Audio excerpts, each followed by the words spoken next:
The sex passion.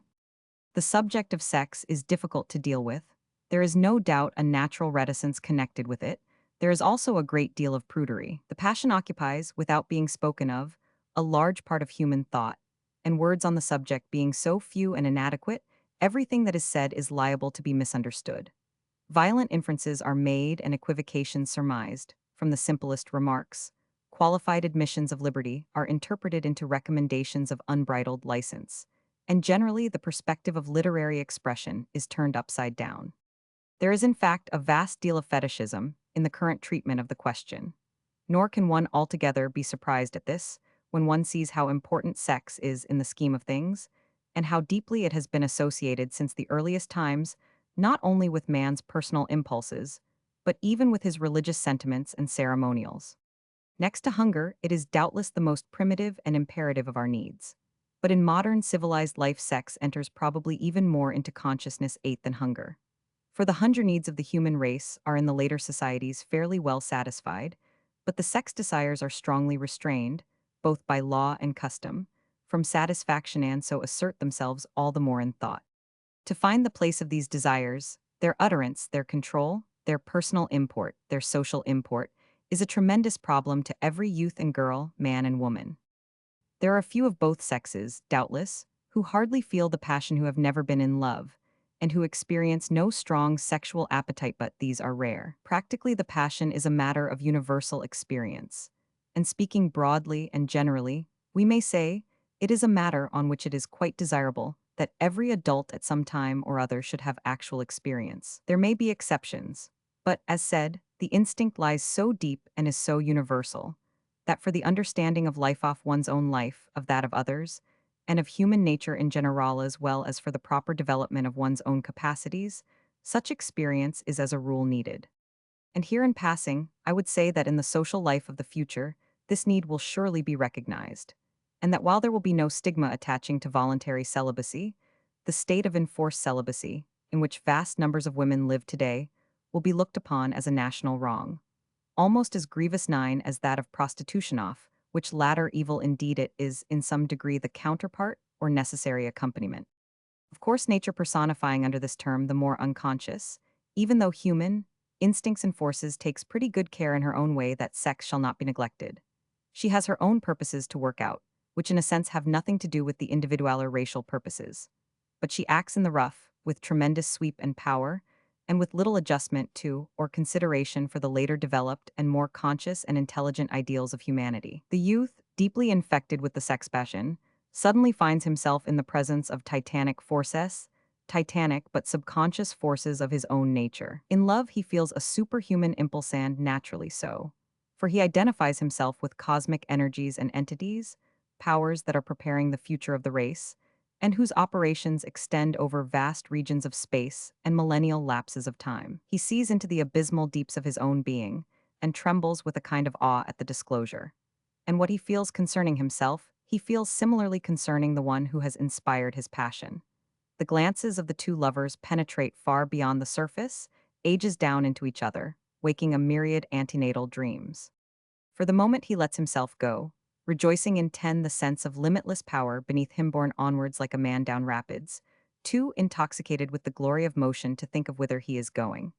Then the next moment he discovers that he is being hurried into impossible situations which his own moral conscience, as well as the moral conscience of society, embodied in law and custom, will not admit. He finds perhaps that the satisfaction of his imperious impulse is, to all appearances, inconsistent with the welfare of her he loves. His own passion arises before him as a kind of rude giant which he, or the race to which he belongs may, Frankenstein-like, have created ages back, but which he now has to dominate or be dominated by. And there declares itself in him the fiercest conflict that between his far-back titanic instinctive and subconscious nature, and his later developed, more especially human and moral self. While the glory of sex pervades and suffuses all nature, while the flowers are rayed and start out towards the sun in the very ecstasy of generation, while the nostrils of the animals dilate and their forms become instinct, under the passion, with a proud and fiery beauty, while even the human lover is transformed, and in the great splendors of the mountains, and the sky perceives something to which he had not the key before, yet it is curious that just here, in man, we find the magic wand of nature suddenly broken, and doubt and conflict and division entering 11 in, where a kind of unconscious harmony had erst prevailed. And the reason of this is not far to seek, for in comparing, as we did a page or two back, the sex needs and the hunger needs of the human race, we left out of account one great difference, namely, that while food, the object of hunger, has no moral rights of its own, and can be appropriated without misgiving on that score, the object of sex is a person, and cannot be used for private advantage without the most dire infringement of the law of equality. The moment man rises into any sort of consciousness of the equal rights of others with himself, his love needs open up this terrible problem. His needs are no less, perhaps they are greater than they were before, but they are stricken with a deadly swound at the thought that there is something even greater than them. Heine, I think, says somewhere that the man who loves unsuccessfully knows himself to be a god. It is not perhaps till the great current of sexual love is checked and brought into conflict with the other parts of his being that the whole nature of the man, sexual and moral, under the tremendous stress, rises into consciousness and reveals in fire its godlike quality. This is the work of the artificer who makes immortal souls who, out of the natural love, evolves even a more 12 perfect love. In tutti gli amenti, says Giordano Bruno, e questo fabbro vulcano, in all lovers is this Olympian blacksmith present. It is the subject of this conflict, or at least differentiation, between the sexual and the more purely moral and social instincts in man which interests us here. It is clear, I think, that if sex is to be treated rationally, that is, neither superstitiously on the one hand nor licentiously on the other, we must be willing to admit that both the satisfaction of the passion and the non-satisfaction of it are desirable and beautiful. They both have their results, and man has to reap the fruits which belong to both experiences. May we not say that there is probably some sort of transmutation of essences, continually affected and affectable in the human frame? Lust and love, the Aphrodite Pendemos, and the Aphrodite Aranios, are subtly interchangeable. Perhaps the corporeal amatory instinct and the ethereal human yearning for personal union are really, and in essence, one thing with diverse forms of manifestation. However that may be, it is pretty evident that there is some deep relationship between them. It is a matter of common experience that the unrestrained outlet of merely physical desire leaves the nature drained of its higher love forces. While on the other hand, if the physical satisfaction be denied, the body becomes surcharged with waves of emotion, sometimes to an unhealthy and dangerous 13 degree. Yet at times this emotional love may, by reason of its expression being checked or restricted, transform itself into the all-penetrating subtle influence of spiritual love. Marcus Aurelius quotes a saying of Heraclitus to the effect that the death of earth is to become water liquefaction, and the death of water is to become air evaporation, and the death of air is to become fire combustion. So in the human body are there sensual, emotional, spiritual, and other elements of which it may be said that their death on one plane means their transformation and new birth on other planes. It will readily be seen that I am not arguing that the lower or more physical manifestations of love should be killed out in order to force the growth of the more spiritual and enduring forms, because nature, in her slow evolutions, does not generally countenance such high and mighty methods. But am merely trying to indicate that there are grounds for believing in the transmutability of the various forms of the passion, and grounds for thinking that the sacrifice of a lower phase may sometimes be the only condition on which a higher and more durable phase can be attained, and that therefore restraint, which is absolutely necessary at times, has its compensation. Anyone who has once realized how glorious a thing love is in its essence, and how indestructible, 14, will hardly need to call anything that leads to it a sacrifice. And he is indeed a master of life who, accepting the grosser desires as they come to his body, and not refusing them, knows how to transform them at will into the most rare and fragrant flowers of human emotion. Until these subjects are openly put before children and young people with some degree of intelligent and sympathetic handling, it can scarcely be expected that anything but the utmost confusion, in mind and in morals, should reign in matters of sex, that we should leave our children to pick up their information about the most sacred, the most profound and vital of all human functions, from the mere gutter, and learn to know it first from the lips of ignorance and vice, seems almost incredible, and certainly indicates the deeply rooted unbelief and uncleanness of our own thoughts. Yet a child at the age of puberty, with the unfolding of its far-done emotional and sexual nature, is eminently capable of the most sensitive, affectional, and serene appreciation of what sex means, generally more so, as things are today, than its worldling parent or guardian. and can absorb the teaching, if sympathetically given, without any shock or disturbance to its sense of shamathat sense, which is so natural and valuable a safeguard of early youth. To teach the child first, quite openly, its physical relation to its own mother, its long indwelling in her body, 15, and the deep and sacred bond of tenderness between mother and child in consequence. Then, after a time, to explain the relation of fatherhood and how the love of the parents for each other was the cause of its own the child's existence. These things are easy and natural, at least they are so to the young mind, and excite in it no surprise or sense of unfitness, but only gratitude and a kind of tender wonderment. Then, later on, as the special sexual needs and desires develop, to instruct the girl or boy in the further details of the matter, and the care and right conduct of her or his own sexual nature. On the meaning and the dangers of solitary indulgency, this habit has been contracted. On the need of self-control, and the presence of affection in all relations with others, and without undue asceticism, on the possibility of deflecting physical desire, to some degree, into affectional and emotional channels, and the great gains so resulting. All these are things which an ordinary youth of either sex will easily understand and appreciate, and which may be of priceless value, saving such an one from years of struggle in foul morasses and waste of precious life strength. Finally, with the maturity of the moral nature, the supremacy of the pure human relation should be taught, not the extinguishment of desire, but the attainment of the real kernel of it, its dedication to the well-being of another evolution, 16 of the human element in love, balancing the natural till at last the snatching of an unglad pleasure, regardless of the other from whom it is snatched, or the surrender of one's body to another for any reason except that of love, become things impossible. Between lovers, then, a kind of hearty temperance is much to be recommended for all reasons, but especially because it lifts their satisfaction and delight in each other out of the region of ephemeralities, which too soon turn to dull indifference and satiety, into the region of more lasting things, on step nearer, at any rate, to the eternal kingdom. How intoxicating indeed, how penetrating like a most precious wine is that love which is the sexual transformed by the magic of the will into the emotional and spiritual. And what a loss on the merest grounds of prudence and the economy of pleasure is its unbridled waste along physical channels. So nothing is so much dreaded between lovers as just this vulgarization of love, and this is the rock upon which marriage so often splits. There is a kind of illusion about physical desire similar to that which a child suffers from when, seeing a beautiful flower, it instantly snatches the same, and destroys in a few moments the form and fragrance which attracted it. He only gets the full glory who holds himself back a little, and truly possesses who is willing, if need be, not to possess.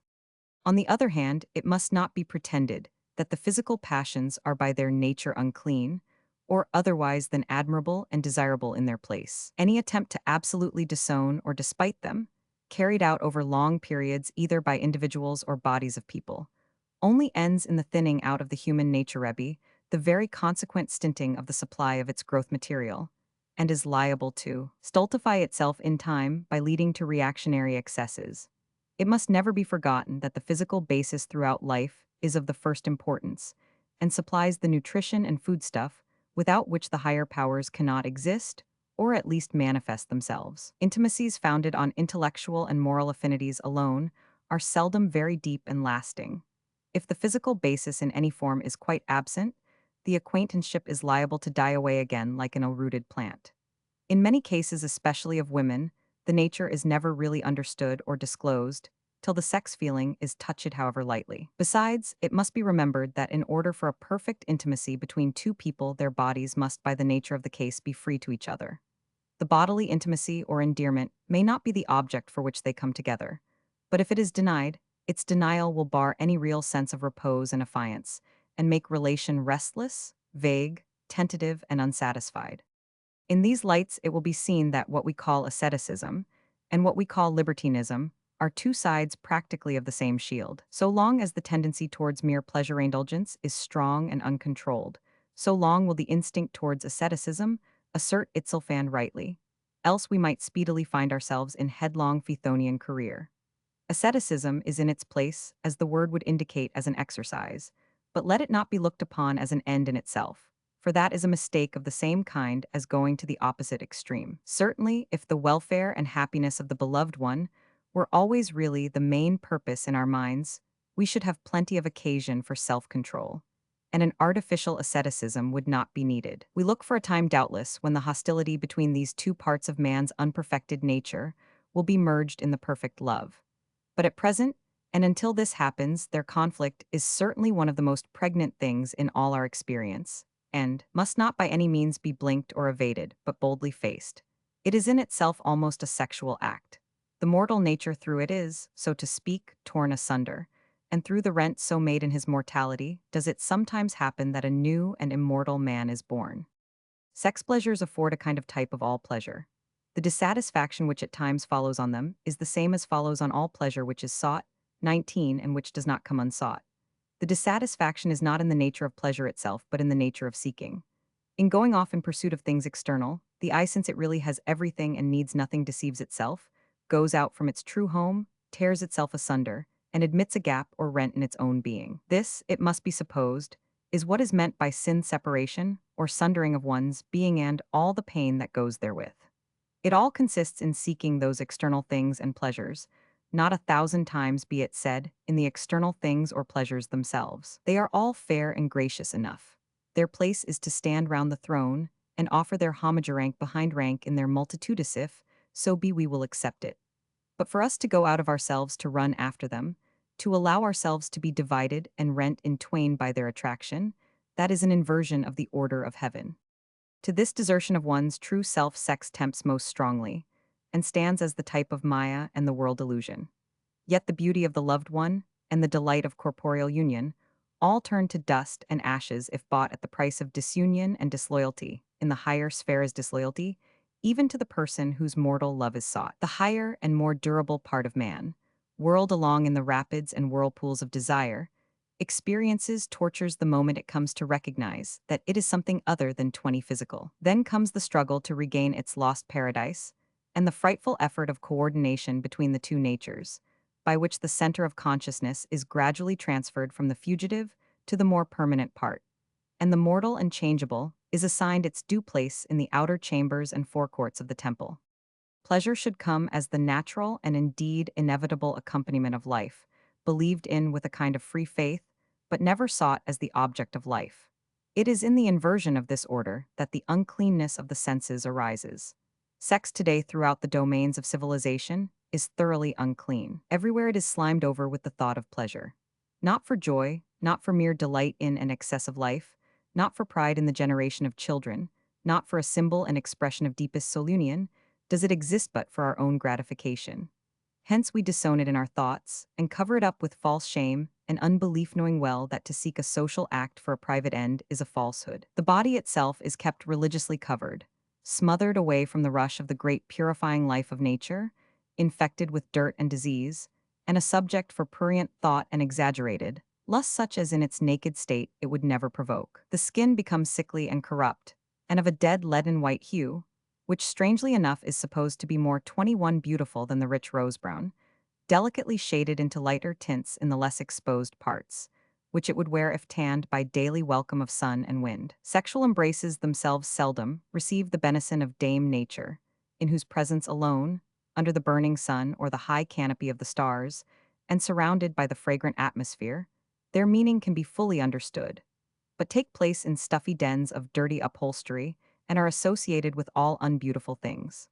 Even literature, which might have been expected to preserve some decent expression on this topic, reflects all too clearly by its silence, or by its pruriency, the prevailing spirit of unbelief. And in order to find any sane, faithful, strong, and calm words on the subject, one has to wade right back through the marshes and bogs of civilized scribbledom, and toil eastward across its arid wastes to the very dawn hymns of the Aryan races.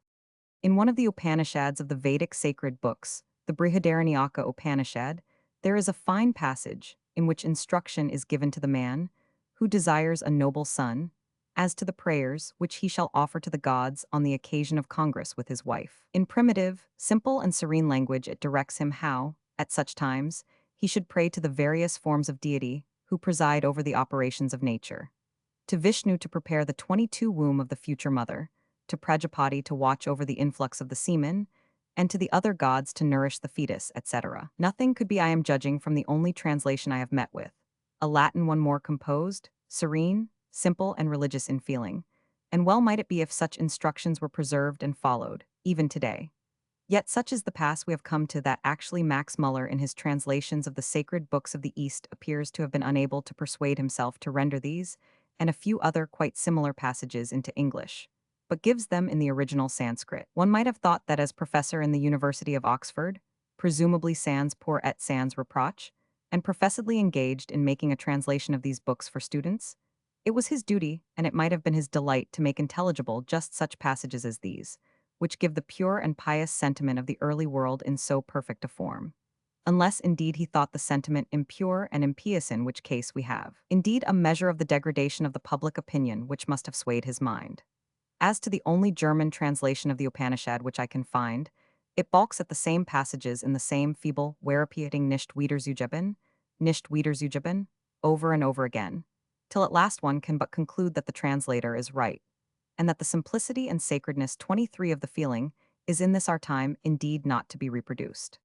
Our public opinion, our literature, our customs, our laws, are saturated with the notion of the uncleanness of sex, and are so making the conditions of its cleanness more and more difficult. Our children, as said, have to pick up their intelligence on the subject in the gutter. Little boys bathing on the outskirts of our towns are hunted down by idiotic policemen,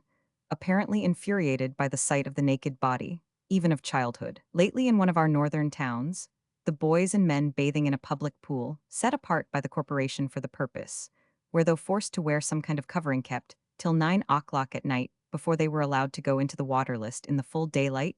Mrs. Grundy should behold any portion of their bodies. And as for women and girls, their disabilities in the matter are most serious.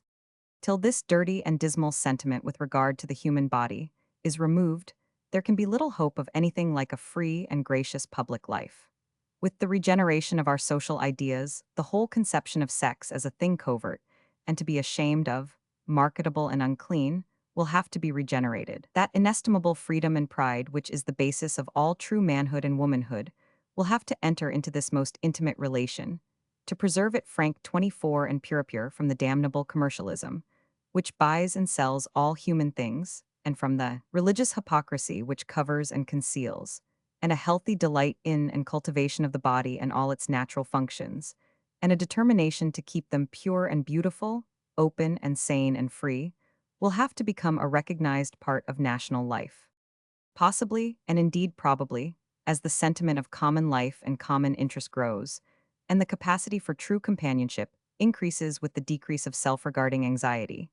the importance of the mere sex act will dwindle till it comes to be regarded as only one very specialized factor in the full total of human love. There is no doubt that with the full realization of affectional union, the need of actual bodily congress loses some of its urgency.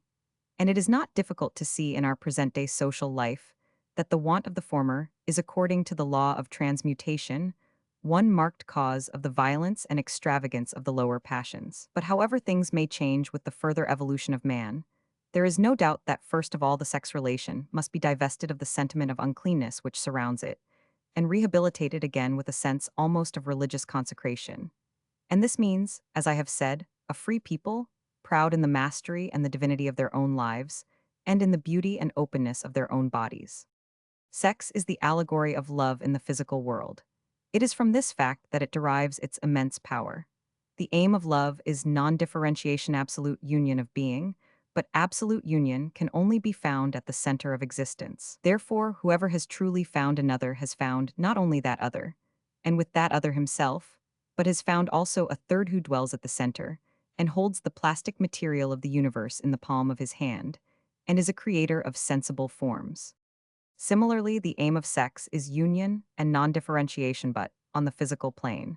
And in the moment when this union is accomplished, creation takes place, and the generation in the plastic material of the sex elements of sensible forms.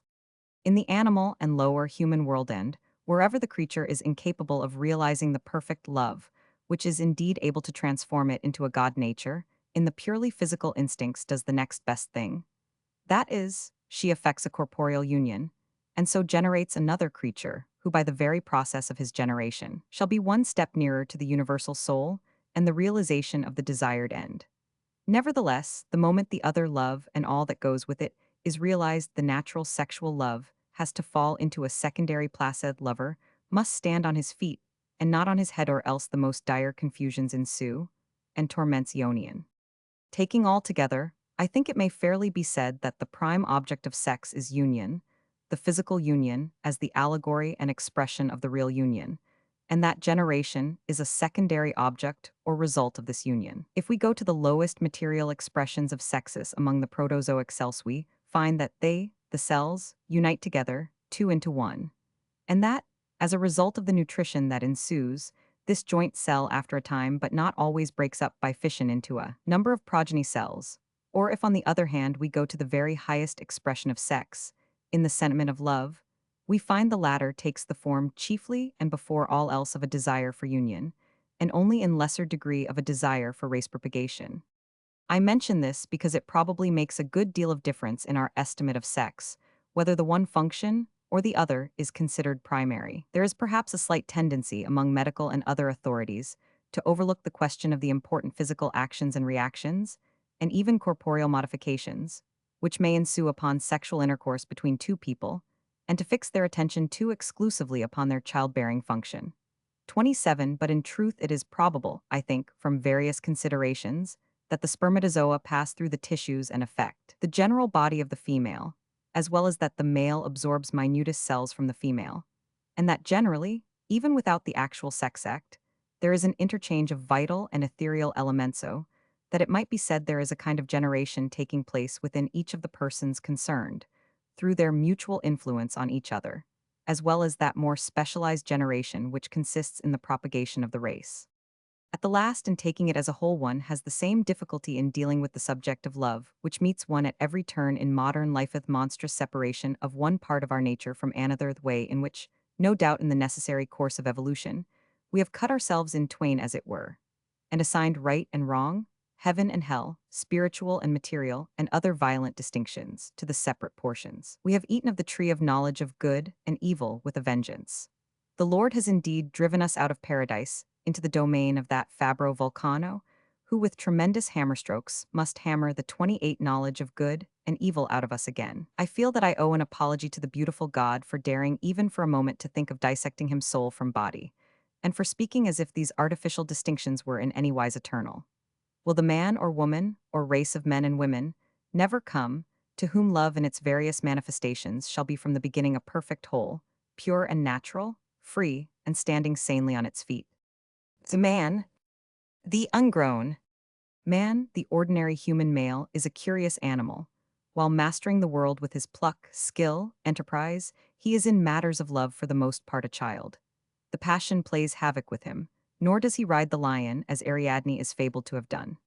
In this he differs from the other sex, and the difference can be seen in earliest years. When the boy is on his rocking horse, the girl is caressing her doll. When the adolescent youth, burning to master a real quadruped, is still somewhat contemptuous of love's power, sweet 17 has already lost and regained her heart several times, and is accomplished in all the finesse of feeling. To the grown man love remains little more than a plaything. Affairs, politics, fighting, money-making, creative art, constructive industry are his serious business. The affections are his relaxation. Passion is the little fire with which he toys, and which every now and then flares out and burns him up. His affections, 30 his passions, are probably as a rule stronger than woman's, but he never attains to understand them or be master of their craft. With woman all this is reversed. A man pelts along on his business, his career, his latest invention, or what, not forgetful that there is such a thing in the world as the human heart. Then all of a sudden he falls in love, tumbles headlong in the most ludicrous way, fills the air with his cries, struggles frantically like a fly in treacle, and all the time hasn't the faintest idea whether he has been inveigled into the situation, or whether he got there of his own accord, or what he wants now he is there. Suicides, broken hearts, lamentations, and certainly a whole panorama, marvelous in beauty, of lyrical poetry and art, mark the experience of love's distress in man. Woman in the same plight neither howls nor cries. She does not commit suicide or do anything extravagant. She creates not a single poem or work of art of any account, but she simply goes her way and suffers in silence, shaping her life to the new conditions. Never for a moment does she forget that her one serious object is love, but never for a moment does she give herself away or lose her head in the pursuit of that object. It is perhaps in a kind of revenge for this that man for so many centuries has made woman his serf. Feeling that she really somehow mastered him 31 on the affectional plane, he in revenge on the physical plane has made the most of his superior strength and of his power over her. Or, more probably, not thinking about it at all, he has simply allowed all along the sex passion so strong in him to prompt him to this mastery. For the sex passion in man is undoubtedly a force huge and fateful which has to be reckoned with. Perhaps speaking broadly, all the passions and powers, the intellect and affections and emotions, and all, are really profounder and vaster in man than in woman, are more varied, root deeper, and have wider scope. But then the woman has this advantage, that her powers are more coordinated, are in harmony with each other, where his are disjointed or in conflict. A girl comes of age sooner than a boy. And the coming offage of love, which harmonizes all the faculties in the human being, may take place early in the woman, while in the man it is delayed long and long, perhaps never completely effected. The problem is so much bigger, so much more complex with him, it takes longer for its solution. Women are sometimes impatient with men on this score, but then they do not see, judging from their own little flock, what a big herd of cattle the man has to bring home. Anyhow, the point is that man, with his great uncoordinated nature, has during these later centuries dominated the other sex, and made himself the ruler of 32 society, in consequence of which we naturally have a society made after his pattern, a society advanced in mechanical and intellectual invention, with huge passional and emotional elements, but all involved in whirling confusion and strife, a society ungrown, which on its material side may approve itself a great success, but on its more human and affectional side seems at times an utter failure. This ungrown, half-baked sort of character is conspicuous in the class of men who organize the modern world, the men of the English-speaking well-to-do class.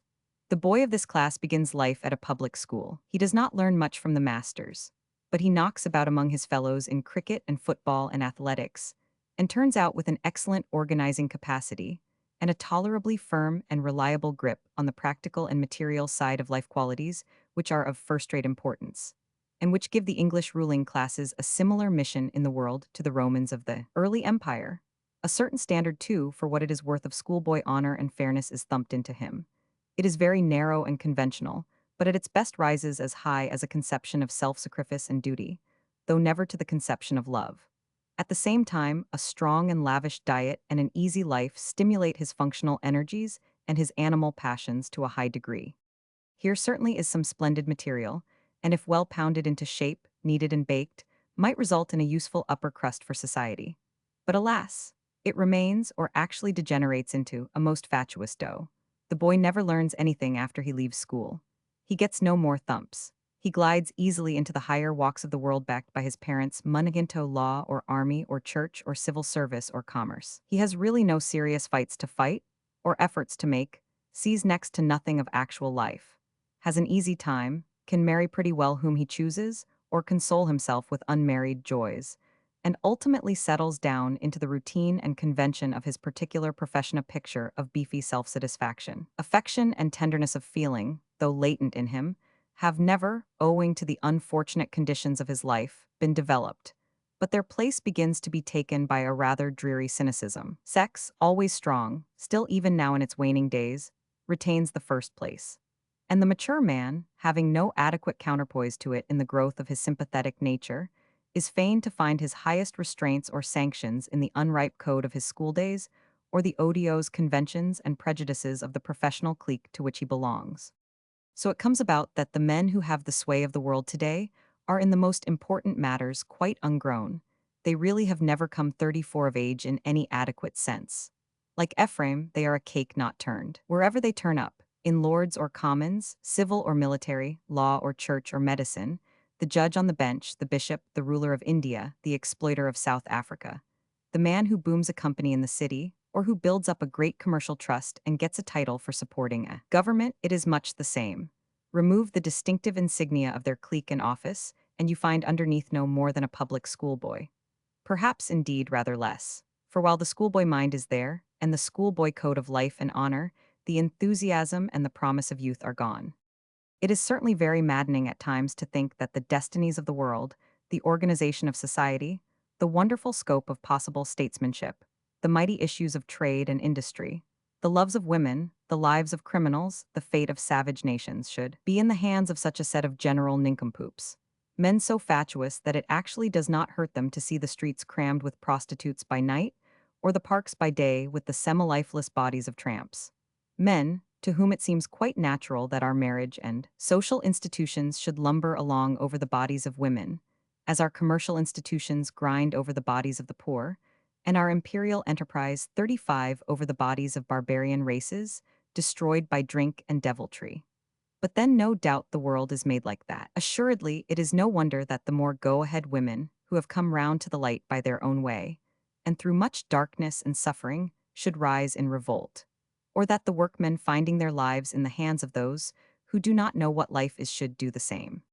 Leaving now the middle-class man of today, the great representative of modern civilization, and the triumphant outcome of so many centuries of human progress, to enjoy his distinctions we may turn for a moment to the only other great body of men who are of any importance, the more capable and energetic manual workers. In the man of this class, we have a type superior in many ways to the other. In the first place, he knows something of what life is. From an early age, probably, he has had to do something towards his own living. Anyhow, he has been called upon in 1,000 ways to help his parents, or his brothers and sisters, and has developed a fair capacity of sympathy and affection, a thing which can hardly be said of the public school boy.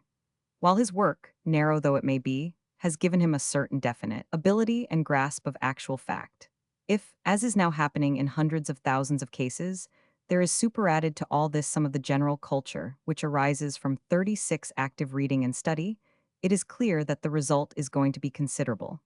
It may not count much today, but it will tomorrow. On the other hand, this class is lamentably wanting in the very point where the other man excels, organizing faculty. Take a workman from the bench, where he has never, so to speak, had to look beyond his nose, and place him in a position of responsibility and command, and he is completely at sea. He turns out hopelessly slattern and ineffectual, or a martinet or a bully. He has no sense of perspective and stickles absurdly over little points while he lets the great ones go.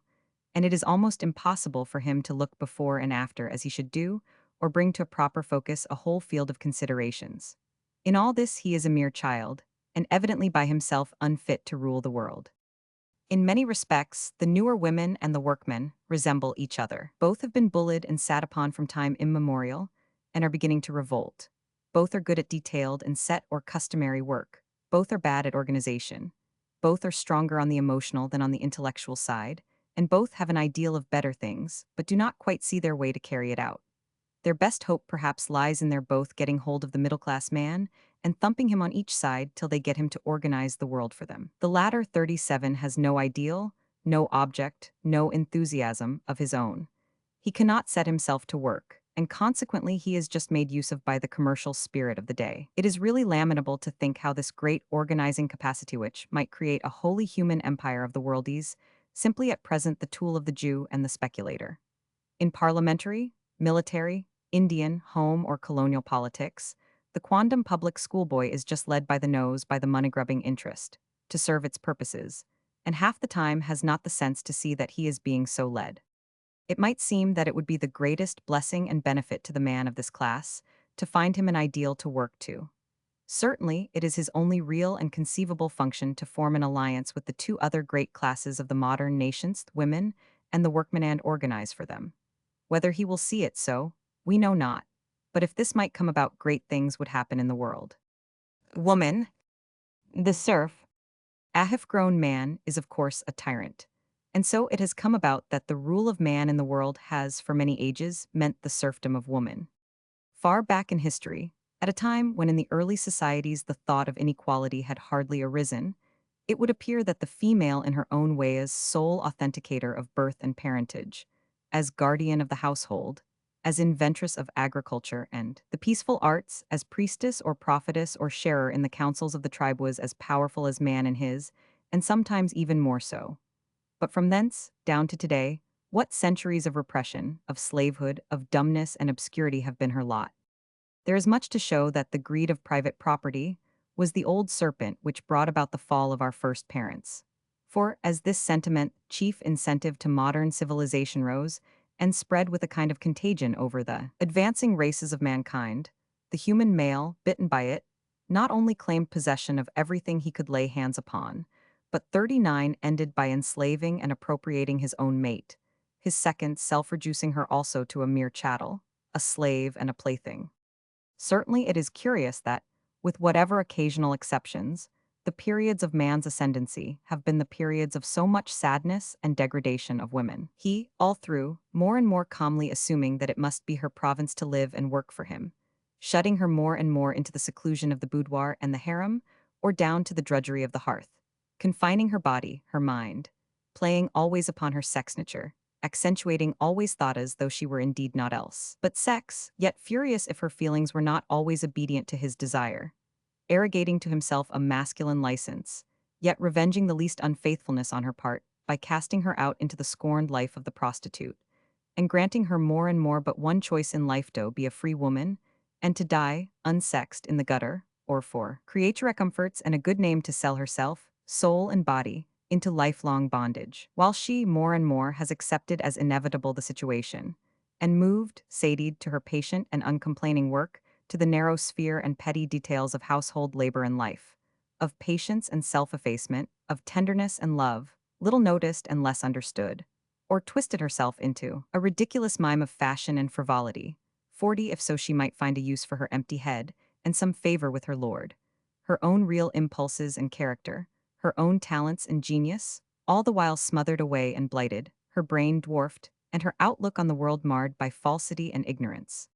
Such, or something like it, has been the fate of woman through the centuries. And if, like man, she had been light-armed for her own defense, it might have been possible to say it was her own fault that she allowed all this to take place. But when we remember that she all the while has had to bear the great and speechless burden of sexto, be herself, the ark and cradle of the race down the ages, then we may perhaps understand what a tragedy it has all been. For the fulfillment of sex is a relief and a condensation to the man.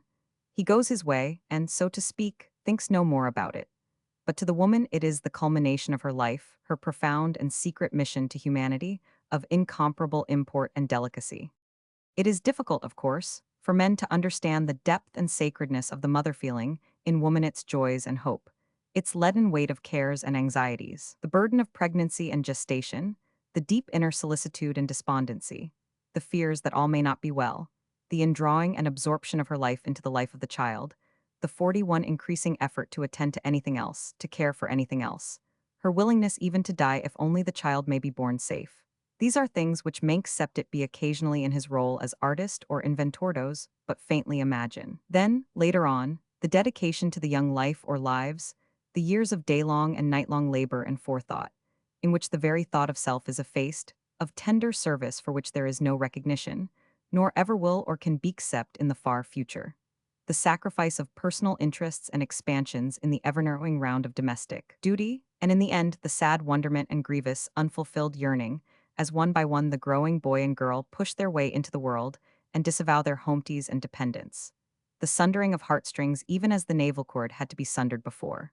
For these things, too, woman can hope but little sympathy and understanding from the other sex. But this fact of man's non-perception of it does not make the tragedy less. Far back out of the brows of Greek goddess, and Sibyl, and Norse and German seeress and prophetess, over all this petty civilization look the grand, untamed eyes of a primal woman, the equal and the mate of man. And in sad plight should we be if we might not already, lighting up the horizon from east and west and south and north, discern the answering looks of those new 42 comers who, as the period of women's enslavement is passing away, send glances of recognition across the ages to their elder sisters. After all, and underneath all the falsities of this period, may we not say that there is a deep and permanent relation between the sexes, which must inevitably assert itself again? To this relation, the physiological differences perhaps afford the key. In woman, modern science has shown the more fundamental and primitive nervous centers, and the great sympathetic and vasomotor system of nerves generally, are developed to a greater extent than in man. In woman, the whole structure and life rallies more closely and obviously round the sexual function than in man. And, as a general rule, in the evolution of the human race, as well as of the lower races, the female is less subject to variation, and is more constant to and conservative of the type of the race than the male. With these physiological differences are naturally allied the facts that, of the two, woman is the more primitive, the more intuitive, the more emotional. If not so large and cosmic in her scope, the great unconscious processes of nature lie somehow nearer to her. To her, sex is a deep and sacred instinct, carrying with it a sense of natural purity. Nor does she often experience that divorce between the sentiment of love and the physical passion which is so common with men, and which causes them to be aware of a grossness and a conflict in their own natures. She is, or should be, the interpreter of love to man, and in some degree his guide in sexual matters. More, since she keeps to the great lines of evolution and is less biased and influenced by the momentary currents of the day. Since her life is bound up with the life of the child. Since in a way she is nearer the child herself, and nearer to the savage. It is to her that man, after his excursions and wanderings, mental and physical, continually tends to return as to his primitive home and resting place, to restore his balance, to find his center of life, and to draw stores of energy and inspiration for fresh conquests of the outer world. In women, men find beings who have not wandered so far as they have from the typical life of Earth's creatures. Women are for men the human embodiments of the restful responsiveness of nature. To every man, as Michelet has put it, the woman whom he loves is as the earth was to her legendary son. He has but to fall down and kiss her breast, and he is strong again. If it be true that by natural and physiological right woman stands in some such primitive relationship to man, then we may expect this relationship to emerge again into clear and reasonable light in course 44 of time. Though it does not of course follow that a relationship founded on physiological distinctions is absolutely permanent, since these latter may themselves vary to some degree. That a more natural and sensible relation of some kind between the sexes is actually coming to birth. Few who care to read the signs of the times can well doubt. For the moment, however, and by way of parenthesis before looking to the future, we have to consider a little more in detail the present position of women under civilization. Not that the consideration will be altogether gracious and satisfactory, but that it may or feign to hope afford us some hints for the future. It was perhaps not altogether unnatural that man's craze for property and individual ownership should have culminated in the enslavement of woman, his most precious and beloved object. But the consequence of this absurdity was a whole series of other absurdities. What between insincere flattery and rosewater adorations on the one hand, and serfdom and neglect on the other, woman was, as Havelock Ellis says, treated as a cross between an angel and an idiot. And after a time, adapting herself to the treatment, she really became something between an angel and an idiota bundle of weak and flabby sentiments, combined with a wholly undeveloped brain. Moreover, by being continually specialized in the sexual and domestic direction, she lost touch with 45 the actual world, and grew, one may say, into a separate species from man, so that in the later civilizations the males and females, except when the sex attraction has compelled them as it were to come together, have been wont to congregate in separate herds, and talk languages each unintelligible to the other. Says the author of The Woman's Question, I admit there is no room for pharisaical self-laudation here. The bawling mass of mankind on a racecourse or the stock exchange is degrading enough in all conscience. Yet this even is hardly so painful as the sight which meets our eyes between 3 and 4 in the afternoon in any fashionable London street. Hundreds of women mere dolls gazing intently into shop windows at various bits of colored ribbon. Perhaps nothing is more disheartening than this, except the mob of women in these very same streets between 12 and 1 at night. The lady, the household drudge, and the prostitute are the three main types of women resulting in our modern civilization from the process of the past, and it is hard to know which is the most wretched, which is the most wronged, and which is the most unlike that which in her own heart every true woman would desire to be. In some sense, the lady of the period which is just beginning to pass away is the most characteristic product of commercialism. The sense of private 46 property, arising and joining with the angel and idiot theory, turned woman more and more, especially of course among the possessing classes, into an emblem of possession, a mere doll, an empty idol, a brag of the man's exclusive right in the sextile at last. As her vain splendors increased and her real usefulness diminished, she ultimated into the perfect lady. But let every woman who piques and preens herself to the fulfillment of this ideal in her own person remember what is the cost and what is the meaning of her quest, the covert enslavement too, and the covert contempt of man. The instinct of helpful personal service is so strong in women, and such a deep-rooted part of their natures, that to be treated as a mere target for other people's worship and service, especially when this is tainted with insincerity, must be most obnoxious to them. To think that women still exist by hundreds and hundreds of thousands, Women with hearts and hands formed for love and helpfulness, who are brought up as ladies and have to spend their lives listening to the idiotic platitudes of the middle-class man, and waited upon by wage-bought. Domestics is enough to make one shudder. The modern gentleman is bad enough, but the lady of bourgeoisdom, literally crucified twixt a smile and whimper, prostituted to a life which in her heart she hates with its 47 petty ideals, its narrow horizon, and its empty anorsis indeed a pitiful spectacle. In baronial times the household centered round the hall, where the baron sat supreme. Today it centers round the room where the lady reigns. The width is withdrawn from the withdrawing room, and that apartment has become the most important of all. Yet there is an effective mockery in the homage paid a doubt whether she is really qualified yet for the position. The contrast between the two societies, the feudal and the commercial, is not inaptly represented by this domestic change. The former society was rude and rough, but generous and straightforward. The latter is polished and nice, but full of littleness and finesse. The drawing room, with its feeble manners and effects of curtains and embroidery, gives its tone to the new sovereign, and, as far as her rule is actual, to our lives nowadays. But we look forward to a time when this room also will cease to be the center of the house, and another perhaps the common room will take its place. Below a certain level in society, distinctively commercial there, are no drawing rooms. Among the working masses, where the woman is of indispensable importance in daily life, and is not sequestered as an idol, there is no room specially set apart for her worship. A curious change takes place in her nominal position. And whereas in the supernal sphere she sits 48 in state, and has her tea and bread and butter brought to her by obsequious males, in the cottage the men take their ease and are served by the women. The customs of the cottage, however, are rooted in a natural division of labor by which the man undertakes the outdoor, and the woman the indoor work. And there is, I think, quite as much real respect shown to her here as in the drawing room. In the cottage, nevertheless, the unfortunate one falls into the second pit that is prepared for her, that of the household drudge. And here she leads a life which, if it has more honesty and reality in it than that of the lady, is one of abject slavery. Few men again realize, or trouble themselves to realize, what a life this of the working housewife is. They are accustomed to look upon their own employment, whatever it may be, as work perhaps because it brings with it wages. The woman's they regard as a kind of pastime. They forget what monotonous drudgery it really means, and yet what incessant forethought and care. They forget that the woman has no 8 hours day, that her work is always staring her in the face and waiting for her, even on into the night, that the body is wearied and the mind narrowed down, scratched to death by rats and mice in a perpetual round of petty cares.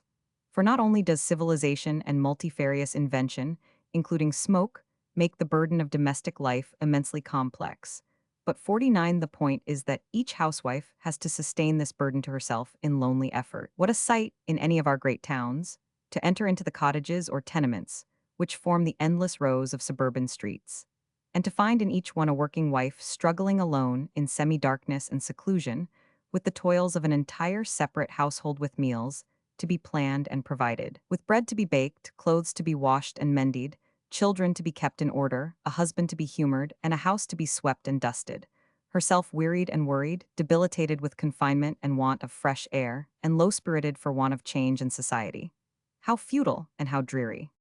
There remains the third alternative for women, nor can it be wondered at that some deliberately choose a life of prostitution as their only escape from the existence of the lady or the drudge. Yet what a choice it is! On the one hand is the caged woman, and on the other hand is the free, and which to choose? How can there be a doubt, says one, surely freedom is always best. Then there falls a hush. Ah, says society, pointing with its finger, but a free woman.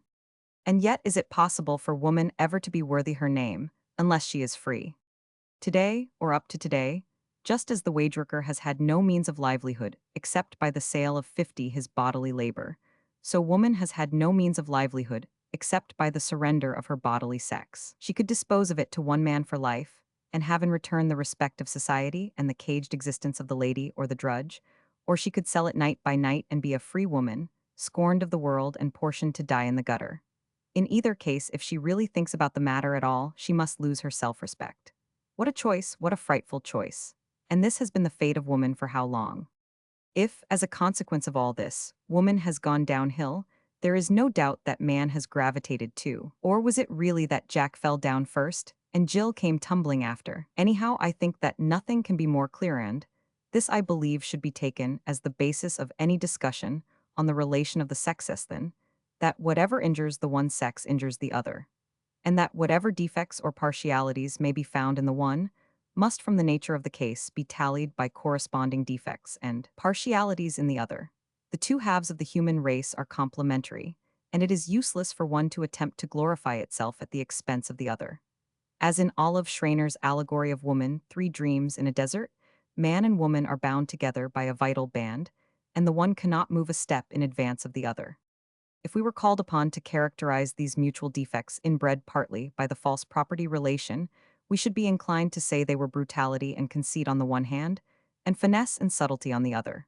Man, as owner, has tended to become arrogant and callous and egotistic. Woman, as the owned, slavish and crafty and unreal.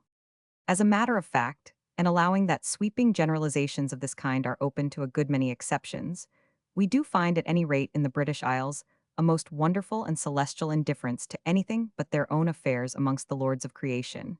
an indifference so ingrained and constitutional that it is rarely conscious of itself, and which assumes, quite easily and naturally, that the weaker sex exists for the purpose of playing the foil, so to speak, to the chief actor in life's drama. Nor does the fact that this indifference is tempered, from time to time, by a little gallantry afford much consolation, as may be imagined the woman who perceives that the gallantry is inspired by nothing more than a passing sex desire. On the other hand, Jill has come tumbling after pretty quickly, and has tumbled to the conclusion that, though she cannot sway her lord by force, she may easily make use of him by craft. Finesse, developed through scores of generations, combined with the skillful use of the glamour belonging to her sex, have 52 given her an extraordinary faculty of carrying out her own purposes, often through the most difficult passes, without ever exposing her hand. Possibly the knowledge of this forms one reason why women distrust each other, so much more than men distrust each other. Certainly one of the rarest of God's creatures is a truly undesigning female, but when dowered with intellect, such as might seem to justify it in being designagon of the most admirable and beautiful. Looking a little deeper, and below the superficial contract, which an unsatisfactory relation between the sexes has doubtless created, one seems to discern some of those more vital and deep-rooted differentiations spoken of on an earlier page. It is a commonly conceived opinion that woman tends more to intuition and man to logic. And certainly, the male mind seems better able to deal with abstractions and generalizations, and the female mind with the personal and the detailed and the concrete. And while this difference may be in part attributable to the artificial confinement of women to the domestic sphere, there is probably something more organic in it than that. At any rate, it gives to woman some of her best quality as a quick and immediate perception, appreciation of character, tact, and a kind of artistic sense in the 53 ordering of her own life, so that you do not see the tags and unraveled ends which appear in man's conduct. While the man is blundering about, fighting with himself, hesitating, doubting, weighing, trying vainly to coordinate all the elements of his nature, the woman, often no doubt in a smaller sphere, moves serene and prompt to her ends. Her actions are characterized by grace and finality. She is more at unity with herself. And she has the inestimable advantage of living in the world of persons which may well seem so much more important and full of interest than that of things. On the other hand, this want of the power of generalization has made it difficult for woman, at any rate up to today, to emerge from a small circle of interests, and to look at things from the point of view of public advantage and good. While her sympathies for individuals are keen and quick, abstract and general ideas, such as those of justice, truth, and the like, have been difficult of appreciation to her, and her deficiency in logic has made it almost impossible to act upon her through the brain. A man, if he is on the wrong track, can be argued with. But with a woman of this type, if her motives are nefarious, there is no means of changing them by appeal to her reason, or to the general sense of justice and right hand, unless controlled by the stronger sway of a determined 54 personal will of a man. Her career is liable to be pretty bad.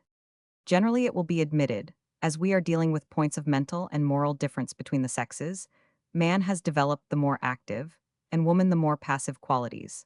And it is pretty obvious, here too, that this difference is not only due to centuries of social inequality and of property marriage, but roots back in some degree to the very nature of their respective sexual functions. That there are permanent complementary distinctions between the male and female, dating first perhaps from sex, and then spreading over the whole natures, physical, mental, and moral of each, no one can reasonably doubt. These distinctions have, however, we contend, been strangely accentuated and exaggerated during the historic period till, at last, a point of maximum divergence and absolute misunderstanding has been reached. But that point is behind us now. Woman,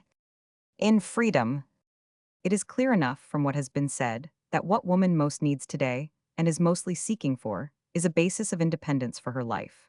Nor is her position likely to be improved until she is able to face man on an equality, to find, self-balanced, her natural relation to him, and to dispose of herself and of her sex perfectly freely, and not as a thrall must do. Doubtless, if man were an ideal creature, his mate might be secure of equal and considerate treatment from him, without having to insist upon an absolute economic independence. But as that is only too obviously not the case, there is nothing left for her today but to unfold the war flag of her rights, and dull and tiresome as it may be to go through a whole weary round of battles, till peace is concluded again upon a better understanding. Yet it must never be forgotten that nothing short of large social changes, stretching beyond the sphere of women only, can bring about the complete emancipation 56 of the latter. Not till our whole commercial system, with its barter and sale of human labor and human love for gain, is done away, and not till a whole new code of ideals and customs of life has come in, will women really be free. They must remember that their cause is also the cause of the oppressed laborer over the whole earth, and the laborer has to remember that his cause is theirs. And since motherhood is, after all, woman's great and incomparable work, people will come to see that a sane maternity is one of the very first things to be considered, and that really, though not the only consideration, it is a work which, if properly fulfilled, does involve the broadest and largest culture. Perhaps this might seem to some only too obvious. Yet when for a moment we glance around at the current ideals, when we see what Whitman calls the incredible holds and webs of silliness, millinery, and every kind of dyspeptic depletion in which women themselves live, when we see the absolute want of training for motherhood and the increasing physical incapacity for it, and even the feminine censure of those who pass through the ordeal too easily, we begin to realize 57 how little the present notion of what woman should be is associated with the healthy fulfillment of her most perfect work. A woman capable at all points to bear children, to guard them, to teach them, to turn them out strong and healthy citizens of the great world, stands at the farthest remove from the finikin doll or the meek drudge whom man, by a kind of false sexual selection, has through many centuries evolved as his ideal. The nervous and sexual systems of women today, ruined among the rich by a life and occupations which stimulate the emotional sensibilities without ever giving the strength and hardiness which flow from healthy and regular industry, and often ruined among the poor by excessive labor carried on under most unhealthy conditions, make real wifehood and motherhood things almost unknown. Injudicious training, says Bibel, miserable social conditions, food, dwelling, occupation produce weak, bloodless, nervous beings, incapable of fulfilling the duties of matrimony. The consequences are menstrual troubles and disturbances in the various organs connected with sexual functions, rendering maternity dangerous or impossible. Instead of a healthy, cheerful companion, a capable mother, a helpmate equal to the calls made upon her activity, the husband has a nervous, excitable 58 wife, permanently under the doctor's hands, and too fragile to bear the slightest draught or noise. The modern woman sees plainly enough that no decent advance for her sex is possible until this whole question is fairly faced, involving, as of course it will do, a life very different from her present one, far more in the open air, with real bodily exercise and development, some amount of regular manual work, a knowledge of the laws of health and physiology, an altogether wider mental outlook, and greater self-reliance and nature hardihood. But when once these things are granted, she sees that she will no longer be the serf, but the equal, the mate, and the comrade of man.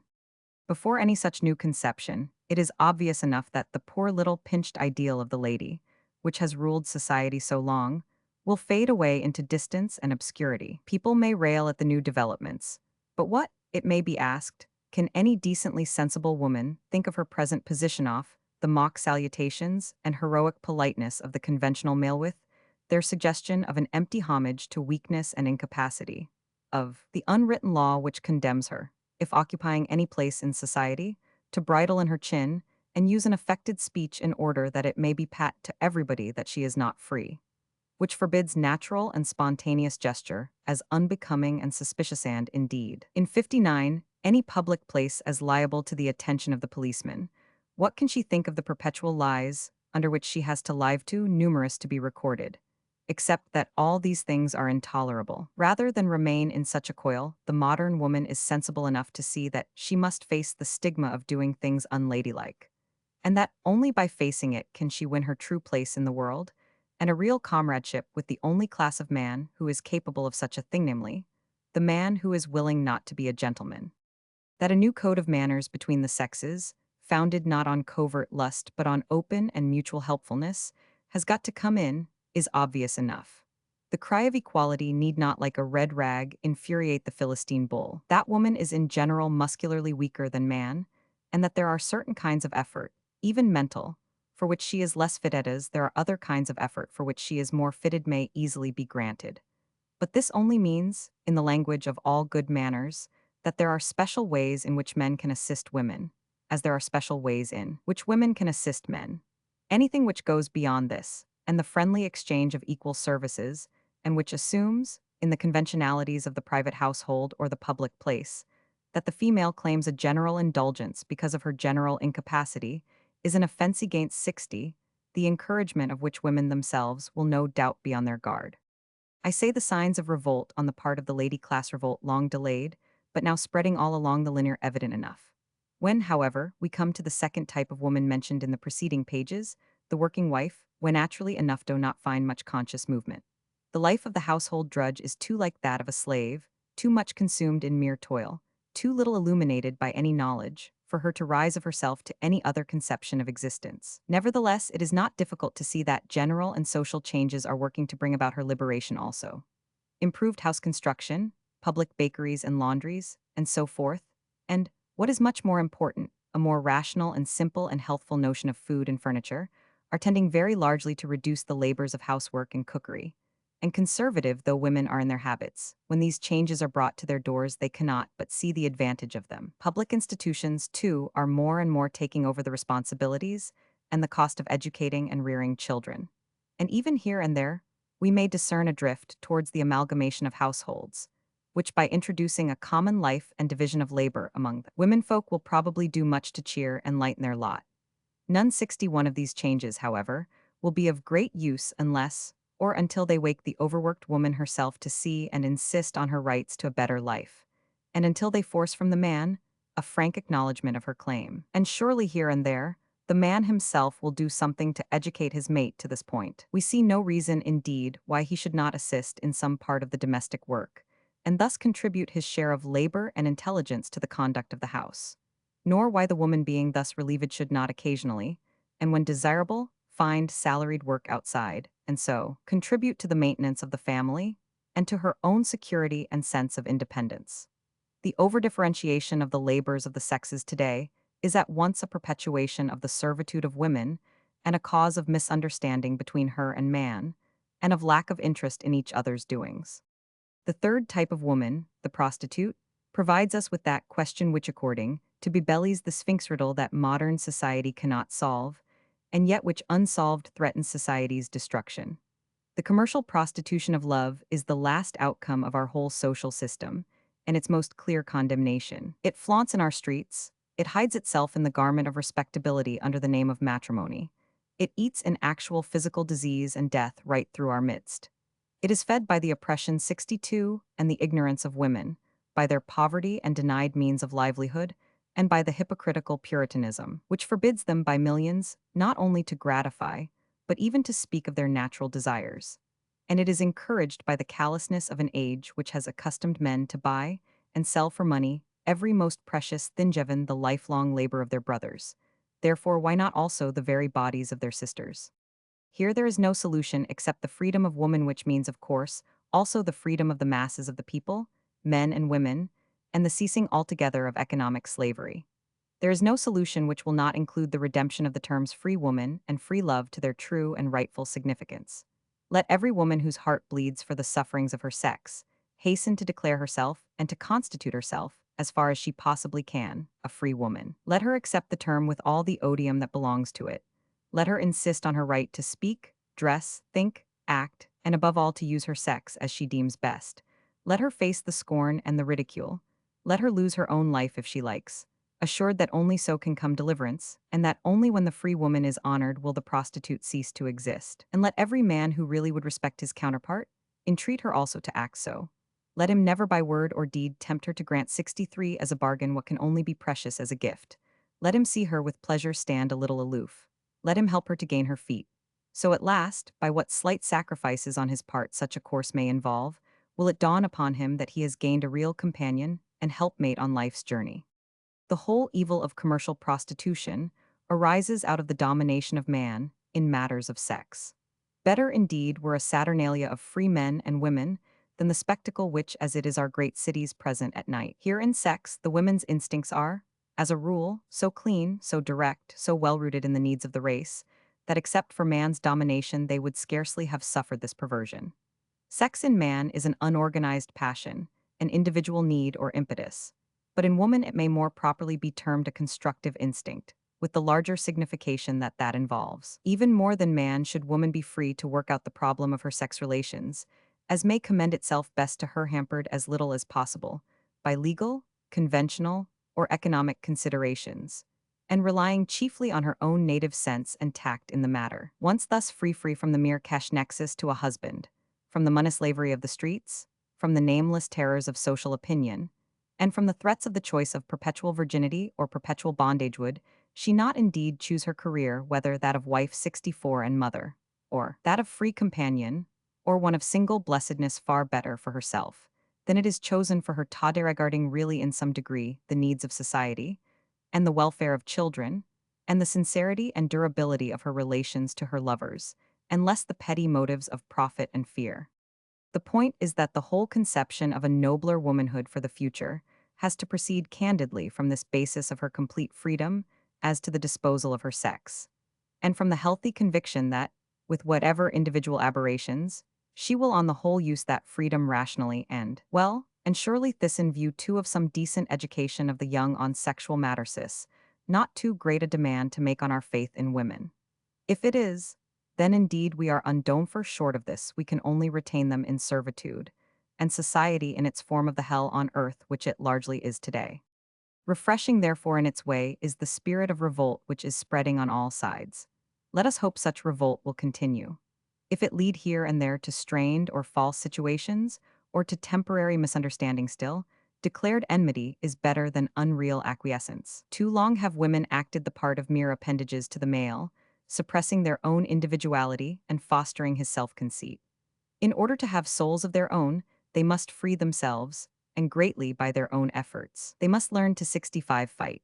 Whitman in his poem A Woman Waits for Me draws a picture of a woman who stands in the sharpest possible contrast with the feeble bourgeois ideal, a woman who can swim, row, ride, wrestle, shoot, run, strike, retreat, defend herself, etc. And Bibel, in his book on woman, while pointing out that in Sparta, where the greatest attention was paid to the physical development of both sexes, boys and girls went about naked till they had reached the age of puberty, and were trained together in bodily exercises, games, and wrestling, complains that nowadays the notion that women require strength, courage, and resolution is regarded as very heterodox. But the truth is that qualities of courage and independence are not agreeable in a slave, and that is why man during all these centuries has consistently discountenanced them till at last the female herself has come to consider them unwomanly.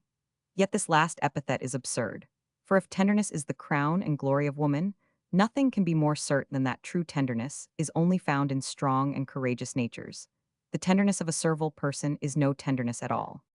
It has not escaped the attention of thinkers on these subjects that the rise of women into freedom and larger social life here, alluded toned already indeed, indicated by the march of events is likely to have a profound influence on the future of our race. It is pointed out that among most of the higher animals, 66, and indeed among many of the early races of mankind, the males have been selected by the females on account of their prowess or superior strength or beauty, and this has led to the evolution in the males and in the race at large of a type which in a dim and unconscious manner was the ideal of the female. But as soon as in the history of mankind the property love set in, and woman became the chattel of man, this action ceased. She, being no longer free, could not possibly choose man, but rather the opposite took place, and man began to select woman for the characteristics pleasing to him.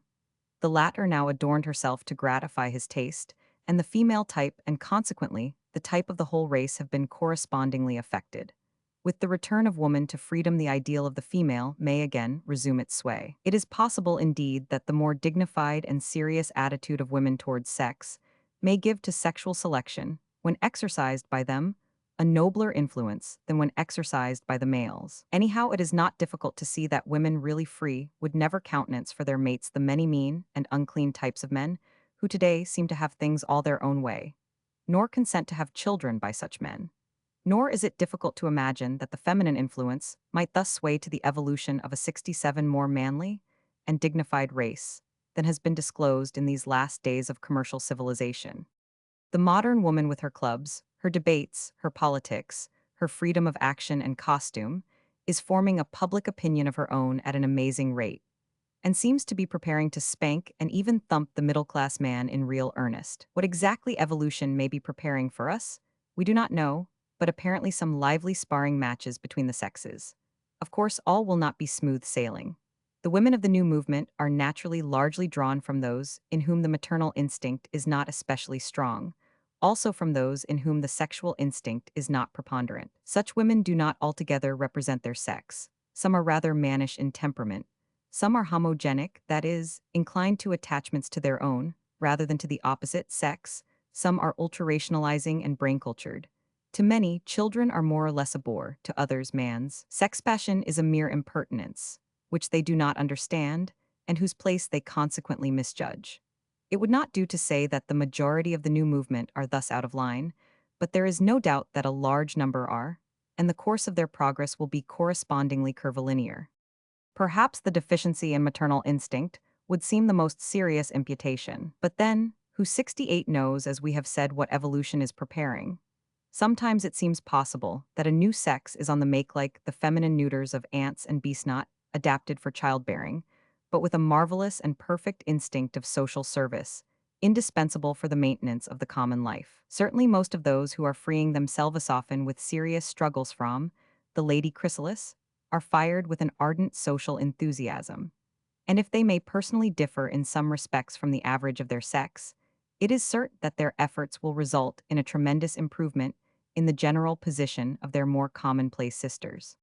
If it should turn out that a certain fraction of the feminine sex should, for one reason or another, not devote itself to the work of maternity, still the influence of this section would react on the others to render their notion of motherhood far more dignified than before. There is not much doubt that in the future this most important of human labors will be carried on with a degree of conscious intelligence hitherto unknown, and which will raise it from the fulfillment of a mere instinct to the completion of a splendid social purpose. To save the souls of children as well as their bodies, to raise heroic as well as prosperous citizens, will surely be the desire and the work of the mothers of our race. It will perhaps be said that after going about to show, as in the previous chapter, the deficiency of women hitherto in the matter of the generalizing faculty, it is somewhat inconsistent to express any great hope that they will ever take much active interest in the general social life to which they belong. But indeed the answer to this is that they are already beginning to do so. The social enthusiasm and activity shown by women in Britain, Russia, and the United States is so great and well-rooted that it is impossible to believe it a mere ephemeral event. And though in the older of these countries it is at present confined to the more wealthy classes, we can augur from that according to a well-known principle that it will in time spread downwards to the women of the nation. Important as is the tendency of women in the countries mentioned to higher education and brain development, I think it is evident that the widening and socialization of their interests is not taking place so much through mere study of books and the passing of examinations in political economy and other sciences, as through the extended actual experience which the life of the day is bringing to them. Certainly the book studies are important and must not be neglected. 70, but above all is it imperative, and men, if they are to have any direct sway in the future destinies of the other sex, must look to it that women, so long confined to the narrowest mere routine and limited circle of domestic life, should see and get experience, all they can, of the actual world. The theory, happily now exploding, of keeping them innocent through sheer ignorance partakes too much of the angel and idiot view. To see the life of slum and palace and workshop, to enter into the trades and professions, to become doctors, nurses, and so forth, to have to look after themselves, and to hold their own as against men, to travel, to meet with sexual experience, to work together in trade unions, to join in social and political uprisings and rebellions, etc., is what women want just now. And it is evident enough that, at any rate among the more prosperous sections in this country, such a movement is going on apace. If the existence of the enormous hordes of unattached females that we find living on interest and dividends today is a blemish from a socialistic point of view, if we find them on the prowl all over the country, filling the theaters and concert rooms and public entertainments in the proportion of 3 to 1 male, besetting the trains, swarming onto the tops of the buses, dodging on bicycles under the horses' heads, making speeches at street corners, blocking the very pavements in the front of fashionable shops, we must not 71 forget that, for the objects we have just sketched, even this class is going the most direct way to work, and laying in stores of experience, which will make it impossible for it ever to return to the petty life of times gone by. At the last, and after centuries of misunderstanding and association of triviality and superficiality with the female sex, it will perhaps dawn upon the world that the truth really lies in an opposite direction, that, in a sense, there is something more deeply fundamental and primitive in the woman nature than in that of the man, that instead of being the oversensitive hysterical creature that civilization has too often made her, she is essentially of calm, large, and acceptive, even though emotional temperament. Her shape arises, says Walt Whitman. She less guarded than ever, yet more guarded than ever.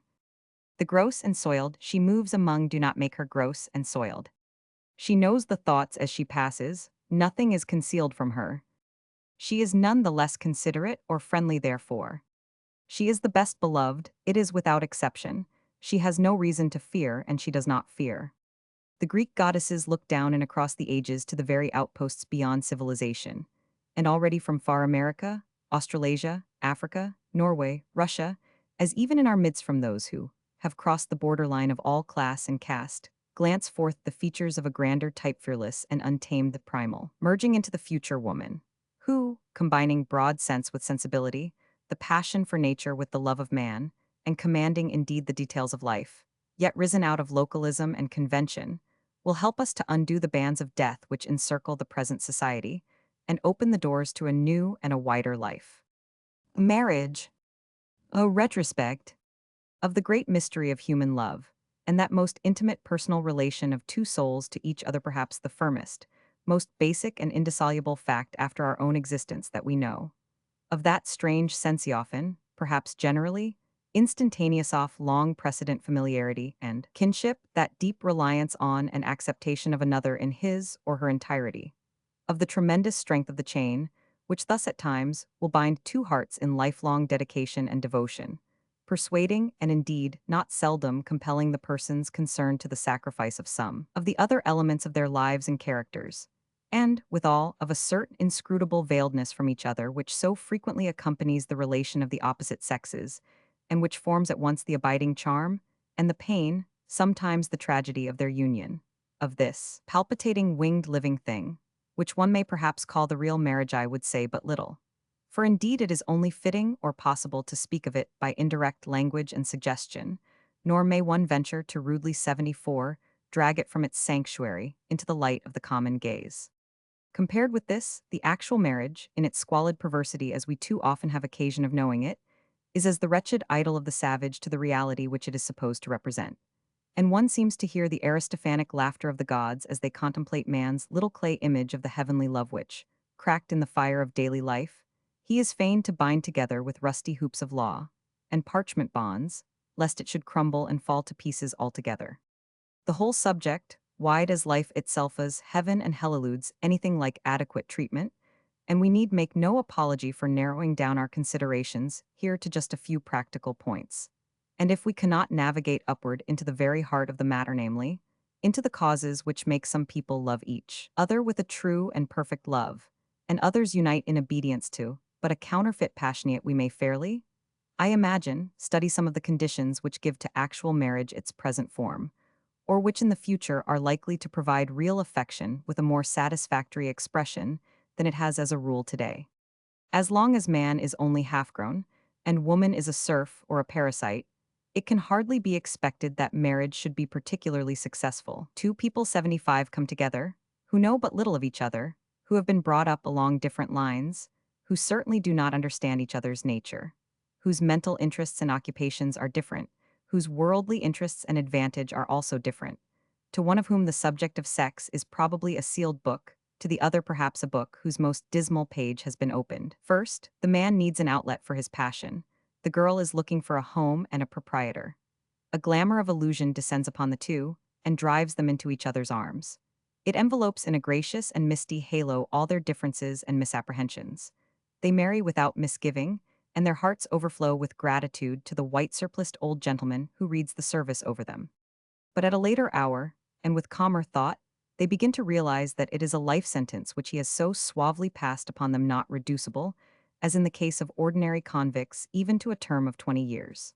The brief burst of their first satisfaction has been followed by satiety on the physical plane, then by mere vacuity of affection, then by boredom and even nausea. The girl, full perhaps of a tender emotion, and missing the sympathy and consolation she expected in the man's love, only to find its more materialistic side this then is what I am wanted for. The man, who looked for a companion, finding 76 he can rouse no mortal interest in his wife's mind save in the most exasperating trivialities. Whatever the cause may be, a veil has fallen from before their faces, and there they sit, held together now by the least honorable interests, the interests which they themselves can least respect, but to which law and religion lend all their weight. The monetary dependence of the woman, the mere sex needs of the man, the fear of public opinion, all form motives and motives of the meanest kind, for maintaining the seeming tie, and the relation of the two hardens down into a dull neutrality, in which lives and characters are narrowed and blunted, and deceit becomes the common weapon which guards divided interests. A sad picture, and of course in this case a portrayal deliberately of the seamy side of the matter. But who shall say what agonies are often gone through in those first few years of married life? Anyhow, this is the sort of problem which we have to face today, and which shows its actuality by the amazing rate at which it is breaking out in literature on all sides. It may be said, and often, of course, is said, that such cases as these only prove that marriage was entered into under the influence of a passing glamour and delusion, and that there was not much real devotion to begin with. And no doubt there is truth enough in such remarks. But we may say in reply, because two people make a mistake in youth, to condemn 77 them, for that reason, to lifelong suffering and mutual degradation, or to see them so condemned, without proposing any hope or way of deliverance, but with the one word serves you right on the lips, is a course which can commend itself only to the grimmest and dullest Calvinist. Whatever safeguards against a too frivolous view of the relationship may be proposed by the good sense of society in the future, it is certain that the time has gone past when marriage can continue to be regarded as a supernatural institution to whose maintenance human bodies and souls must be indiscriminately sacrificed. A humaner, wiser, and less panic-stricken treatment of the subject must set in, and if there are difficulties in the way, they must be met by patient and calm consideration of human welfare superior to any law, however ancient and respectable. I take it then that, without disguising the fact that the question is a complex one, and that our conclusions may be only very tentative, we have to consider as rationally as we conveniently can, first, some of the drawbacks or defects of the present marriage customs, and secondly, such improvements in these as may seem feasible. And with regard to the former, one of the most important points which we have already touched on is the extraordinary absence of any allusion to these subjects in the teaching of young folk. In a 78-day, when every possible study seems to be crammed into the school curriculum, it is curious that the one matter which is of supreme importance to the individual and the community is most carefully ignored. That one ought to be able to distinguish a passing sex spell from a true comradeship and devotion is no doubt a very sapient remark. But since it is a thing which mature folk often fail to do, how young things with no experience of their own or hint from others should be expected to do it is not easy to understand. The search for a fitting mate, especially among the more sensitive and highly organized types of mankind, is a very complex affair. And it is really monstrous that the girl or youth should have to set out's, they mostly have to do toddy in this difficult quest, without a word of help as to the choice of the way, or the very real doubts and perplexities that beset it. If the pair whom we have supposed as about to be married had been brought up in almost any tribe of savages, they would a few years previously have gone through regular offices of initiation into manhood and womanhood, during which time ceremonies possibly indecent in our eyes would at any rate have made many misapprehensions impossible. As it is, the civilized girl is led to the altar often in uttermost ignorance and misunderstanding as to the nature of the sacrificial rites about to be consummated. The youth, too, is ignorant in his way. Perhaps he is unaware 79 that love in the female is, in a sense, more diffuse than in the male, less specially sexual, that it dwells longer in caresses and embraces, and determines itself more slowly towards the reproductive system. Impatient, he injures and horrifies his partner, and unconsciously perhaps aggravates the very hysterical tendency which marriage might and should have allayed. Among the middle and well-to-do classes especially, the conditions of high civilization, by inducing an overt masculinity in the males and a nervous and hysterical tendency in the females, increase the difficulties mentioned. And it is among the classes, too, that the special evils exist of sex starvation and sex ignorance on the one hand, and of mere licentiousness on the other. Among the comparatively uncivilized mass of the people, where a good deal of familiarity between the sexes takes place before marriage, and where probably there is less ignorance on the one side and less licentiousness on the other, these ills are not so prominent. But here too the need for some sensible teaching is eighty clear, and sheer neglect of the law of transmutation, or sheer want of self-control, are liable to make the proletarian union brutish enough. So far with regard to difficulties arising from personal ignorance and inexperience. But stretching beyond and around all these are those others that arise from the special property relation between the two sexes, and from deeplying historic and economic causes generally. The long historic serfdom of woman, creeping down into the moral and intellectual natures of the two sexes, has exaggerated the naturally complementary relation of the male and the female into an absurd caricature of strength on the one hand and dependence on the other. This is well seen in the ordinary marriage relation of the common prayer book type. The frail and delicate female is supposed to cling round the sturdy husband's form or to depend from his arm in graceful incapacity. And the spectator is called upon to admire the charming effect of the union as of the ivy with the oak, forgetful of the terrible moral. Namely, that in the case of the trees at any rate, it is really a death struggle which is going on, in which either the oak must perish suffocated in the embraces of its partner, or, in order to free the former into anything like healthy development, the ivy must be sacrificed. Too often, of course, of such marriages, the egoism, lordship, and physical satisfaction of the man are the 81 chief motive causes.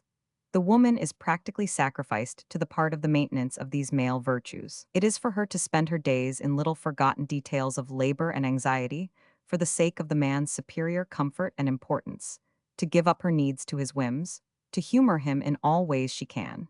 It is for her to wipe her mind clear of all opinions in order that she may hold it up as a kind of mirror in which he may behold reflected his lordly self. And it is for her to sacrifice even her physical health and natural instincts in deference to what is called her duty to her husband. How bitterly alone many such a woman feels. She has dreamed of being folded in the arms of a strong man and surrendering herself, her life, her mind, her all, to his service. Of course, it is an unhealthy dream, an illusion, a mere luxury of love, and it is destined to be dashed. She has to learn that self-surrender may be just as great a crime as self-assertion. She finds that her very willingness to be sacrificed only fosters in the man, perhaps for his own self-defense, the egotism and coldness that so cruelly wound her.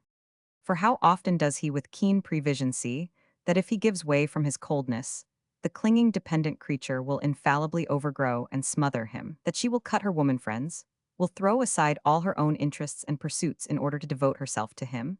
and, affording no sturdy character of 82 her own in which he can take any interest, will hang the festoons of her affection on every ramification of his wretched lifener, leave him a corner free till he perishes from all manhood and social or heroic uses into a mere matrimonial clothes-peg, a warning and a wonderment to passers-by. However, as an alternative, it sometimes happens that the woman, too wise to sacrifice her own life indiscriminately to the egoism of her husband, and not caring for the festoon method, adopts the middle course of appearing to minister to him while really pursuing her own purposes. She cultivates the gentle science of indirectness. While holding up a mirror for the man to admire himself in, behind that mirror she goes her own way and carries out her own designs, separate from him. And while sacrificing her body to his wants, she does so quite deliberately, and for a definite reason, namely, because she has found out that she can so get a shelter for herself and her children, and can solve the problem of that maintenance which society has hitherto denied to her in her own right. For indeed, by a cruel fate, women have been placed in exactly that position, where the sacrifice of their self-respect for base motives has easily passed beyond a temptation into being a necessity. They have had to live, and have too often only been able to do so by selling themselves into bondage to the man. Willing or unwilling, overworked or dying, 83 they have had to bear children to the caprice of their lords. And in this serf life their very natures have been blunted. They have lost what indeed should be the very glory and crown of woman's being, the perfect freedom and the purity of their love. At this whole spectacle of woman's degradation, the human male has looked on with stupid and open-mouthed indifferencias. An ox might look on at a drowning oxherd, not even dimly divining that his own fate was somehow involved. He has calmly and obliviously watched the woman drift farther and farther away from him, till at last, with the loss of an intelligent and mutual understanding between the sexes, love with unequal wings has fallen lame to the ground. Yet it would be idle to deny that even in such a state of affairs as that depicted, men and women have in the past, and do often even now find some degree of satisfaction simply, indeed, because their types of character are such as belong to, and have been evolved in accordance with, this relation. Today, however, there are thousands of women and, every day more thousands whom such a lopsided alliance is detestable,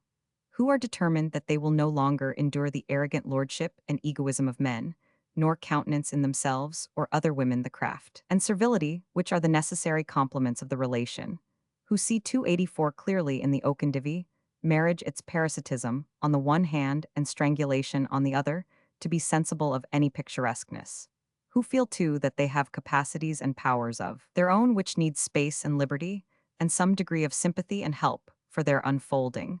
and who believe that they have work to do in the world, as important in its own way as any that men do in theirs. Such women have broken into open warfare not against marriage, but against a marriage which makes true and equal love an impossibility. They feel that as long as women are economically dependent, they cannot stand up for themselves, and insist on those rights which men from stupidity and selfishness will not voluntarily grant them.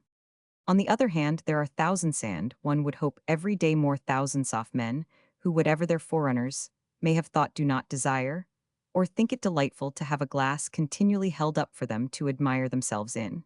who look for a partner in whose life and pursuits they can find some interest, rather than for one who has no interest but in them, who think perhaps that they would rather minister than be like a monkey fed with nuts in a cage, the melancholy object of another person's ministrations, and who at any rate feel that love, in order to be love at all, must be absolutely open and sincere, and free from any sentiment of dependence, 85, or inequality. They see that the present cramped condition of women is not only the cause of the false relation between the sexes, but that it is the fruitful source through its debarment of any common interests off that fatal boredom of which we have spoken,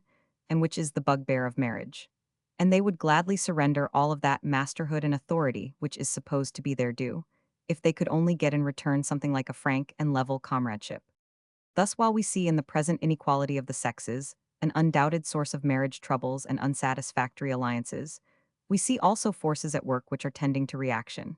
and to bringing the two nearer again to each other, so that while differentiated they will not perhaps in the future be quite so much differentiated as now, but only to a degree which will enhance and adorn, instead of destroy, their sense of mutual sympathy. There is another point which ought to be considered as contributing to the ill success of many marriages, and which no doubt is closely connected with that just discussed but which deserves separate treatment. I mean the harshness of the line, the kind of ring fence, which social opinion at any rate in this country draws round the married pair with respect to their relations to outsiders. On the one hand, and within the fence, society allows practically the 86 utmost passional excess or indulgence, and condones it. On the other hand, I am speaking of the middling bulk of the people, not of the extreme aristocratic and slum classes beyond that limit, the slightest familiarity, or any expression of affection which might by any possibility be interpreted as deriving from sexual feeling, is sternly anathematized. Marriage, by a kind of absurd fiction, is represented as an oasis situated in the midst of an arid desert in which latter is pretended neither of the two parties is so fortunate as to find any objects of real affectional interest. If they do, they have carefully to conceal the same from the other party. The result of this convention is obvious enough. The married pair, thus driven as well as drawn into closest continual contact with each other, are put through an ordeal which might well cause the stoutest affection to quail. To have to spend all your life with another person is severe, but to have all outside personal interests, except of the most abstract kind, debarred, and if there happens to be any natural jealousy in the case, to have it tenfold increased by public interference is terrible. And yet, unless the contracting parties are fortunate enough to be, both of them, of such a temperament that they are capable of strong attachments to persons of their own sex, and this does not always exclude jealousy, such must be their fate. It is hardly necessary to say, not only how dull a place this makes the home, but also how narrowing it acts on the lives of the married pair. However appropriate the union may be in itself, it cannot be good that it should degenerate as it tends to degenerate so often, and where man and wife are most faithful to each other into a mere egoisme adieu. And right enough, no doubt, as a great number of such unions actually are, it must be confessed that the bourgeois marriage as a rule, and just in its most successful and pious and respectable form, carries with it an odious sense of stuffiness and narrowness, moral and intellectual, and that the type of family which it provides is too often like that which is disclosed when on turning over a large stone we disturb an insect home that seldom sees the light. But in cases where the marriage does not happen to be particularly successful or unsuccessful, when perhaps a true but not overpoweringly intense affection is satiated at a needlessly early stage by the continual and unrelieved impingement of the two personalities on each other, then the boredom resulting is something frightful to contemplate, and all the more so because of the genuine affection behind it, which contemplates with horror its own suicide. The weary couples that may be seen at seaside places and pleasure resorts, respectable working man with his wife trailing along by his side, or the highly respectable 88 stockjobber arm in arm with his better and larger half, their blank faces, utter want of any common topic of conversation, which has not been exhausted 1,000 times already, and their obvious relief when the hour comes which will take them back to their several and divided occupations. These illustrate sufficiently what I mean. The curious thing is that jealousy, accentuated as it is by social opinion, sometimes increases in exact proportion to mutual boredom. And there are thousands of cases of married couples leading a cat and dog life, and knowing that they weary each other to distraction, who for that very reason dread all the more to lose sight of each other, and thus never get a chance of that holiday from their own society and renewal of outside interests, which would make a real good time for them possible. Thus the sharpness of the line which society draws around the pair, and the kind of fatal snap-off thelock with which marriage suddenly cuts them off from the world, not only precluding the two, as might fairly be thought advisable from sexual, but also barring any openly affectional relations with outsiders, and corroborating the selfish sense of monopoly which each has in the other. These things lead inevitably to the narrowing down of lives and the blunting of general human interests, to intense mutual ennui, and when as an escape from these evils outside relations, 89 are covertly indulged in, to prolonged and systematic deceit. From all which the only conclusion seems to be that marriage must be either alive or dead. As a dead thing it can of course be petrified into a hard and fast formula, but if it is to be a living bond, that living bond must be trusted to hold the lovers together, nor be too forcibly stiffened and contracted by private jealousy and public censorship, lest the thing that it would preserve for us perish so and cease altogether to be beautiful. It is the same with this as with everything else. If we would have a living thing, we must give that thing some degree of liberty, even though liberty bring with it risk. If we would debar all liberty and all risk, then we can have only the mummy and dead husk of the thing. Thus far I have had the somewhat invidious task, but perhaps necessary as a preliminary one, of dwelling on the defects and drawbacks of the present marriage system. I am sensible that, with due discretion, some things might have been said, which have not been said in its praise. Its successful, instead of its unsuccessful, instances might have been cited, and taking for granted the dependence of women and other points which have already been sufficiently discussed, it might have been possible to show that the bourgeois arrangement was on the whole as satisfactory as could be expected. But such a course would neither have 90 been sincere nor have served any practical purpose. In view of the actually changing relations between the sexes, it is obvious that changes in the form of the marriage institution are impending, and the questions which are really pressing on folks' mind are, what are those changes going to be? And of what kind do we wish them to be? Marriage. Of forecast. In answer to the last question, it is not improbable that the casual reader might suppose the writer of these pages to be in favor of a general and indiscriminate loosening of all teispher. Indeed, it is always easy to draw a large inference even from the simplest expression. But such a conclusion would be rash. There is little doubt, I think, that the compulsion of the mariagity, whether moral, social, or merely legal, acts beneficially in a considerable number of cases, though. It is obvious that the more the compelling force takes a moral or social form, and the less purely legal it is, the better. And that any changes which led to a cheap and continual transfer of affections from one object to another would be disastrous both to the character and happiness of a population. While we cannot help seeing that the marriage relation in order to become the indwelling place of love must be made far more free than it is at present,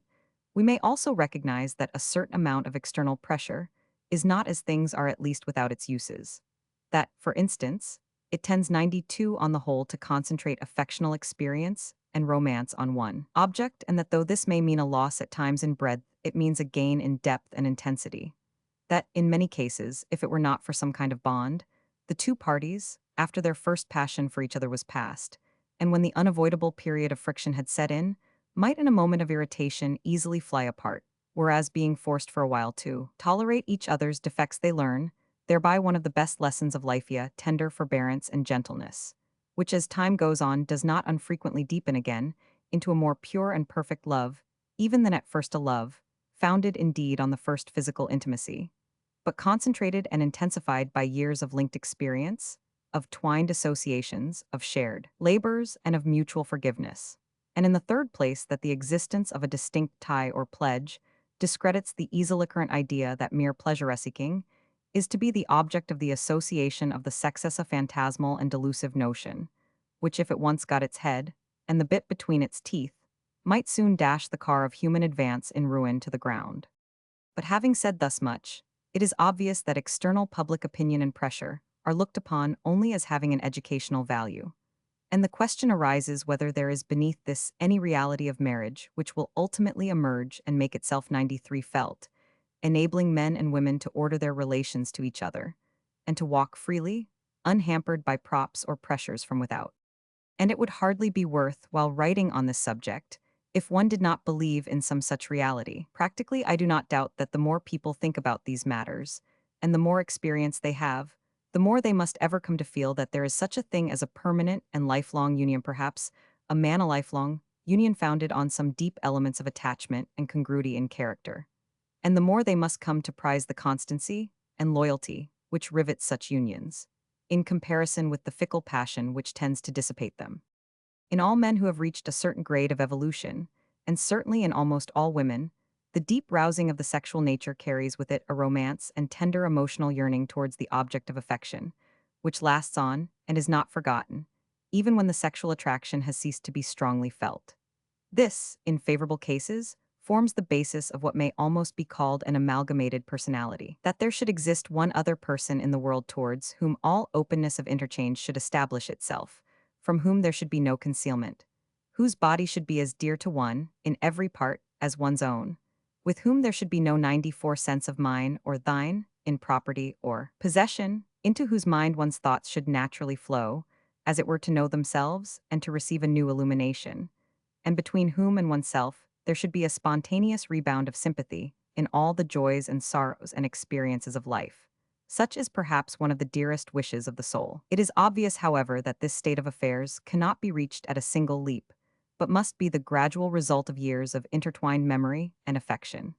For such a union love must lay the foundation, but patience and gentle consideration and self-control must work unremittingly to perfect the structure. At length each lover comes to know the complexion of the other's mind, the wants, bodily and mental, the needs, the regrets, the satisfactions of the other, almost as his or her own end without prejudice in favor of self rather than in favor of the other. Above all, both parties come to know in course of time, and after perhaps some doubts and trials, that the great want, the great need which holds them together is not going to fade away into thin air, but is going to become stronger and more indefeasible as the years go on. There falls a sweet, an irresistible trust over their relation to each other, which consecrates as it were the double life, making both feel that nothing can now divide, and robbing each of all desire to remain 95 when death has indeed, or at least in outer semblance, removed the other. So perfect and gracious a union, Evan, if not always realized, is still, I say, the bona fide desire of most of those who have ever thought about such matters.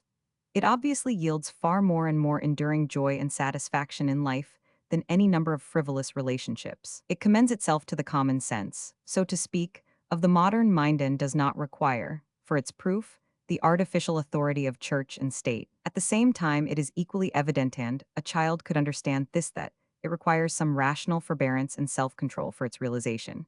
And it is quite intelligible too, as already said, that there may be cases in which a little outside pressure, of social opinion, or even actual law, may be helpful for the supplementing or reinforcement of the weak personal self-control of those concerned. The modern monogamic marriage, however, certified and sanctioned by church and state, though apparently directed to this ideal, has for the most part fallen short of it. For in constituting us in a vast number of cases a union resting on nothing but the outside pressure of church and state, it constituted a thing obviously, and by its nature bad and degrading, while in its more successful instances by a too great exclusiveness, it has condemned itself to a fatal narrowness and stuffiness. Looking back to the historical and physiological aspects of the question, it might of course be contended and probably with some truth that the human male is, by his nature and needs, polygamous. Nor is it necessary to suppose that polygamy in certain countries and races is by any means so degrading or unsuccessful an institution as some folk would have it to be. But, as Letourneau in his Evolution of Marriage points out, the progress of society in the past has on the whole been from confusion to distinction, and we may fairly suppose that, with the progress of our own race, for each race, no doubt, has its special genius in such matters. And as the spiritual and emotional sides of man develop in relation to the physical, there is probably a tendency for our deeper alliances to become more unitary. Though it might be said that the growing complexity of man's nature would be likely to lead him into more rather than fewer relationships. Yet on the other hand, it is obvious that as the depth and subtlety of any attachment that will really hold him increases, so does such attachment become more permanent and durable, and less likely to be realized in a number of persons. 97 woman, on the other hand, cannot be said to be by her physical nature polyandrous, as man is polygynous. Though of course there are plenty of examples of women living in a state of polyandry, both among savage and civilized peoples, yet her more limited sexual needs, and her long periods of gestation, render one mate physically sufficient for her, while her more clinging affectional nature perhaps accentuates her capacity of absorption in the one. In both man and woman, then, we may say that we find a distinct tendency towards the formation of this double unit of wedded life. I hardly like to use the word monogamy on account of its sad association sand, while we do not want to stamp such natural unions with any false irrevocability or dogmatic exclusiveness. What we do want is a recognition today of the tendency to their formation as a natural fact,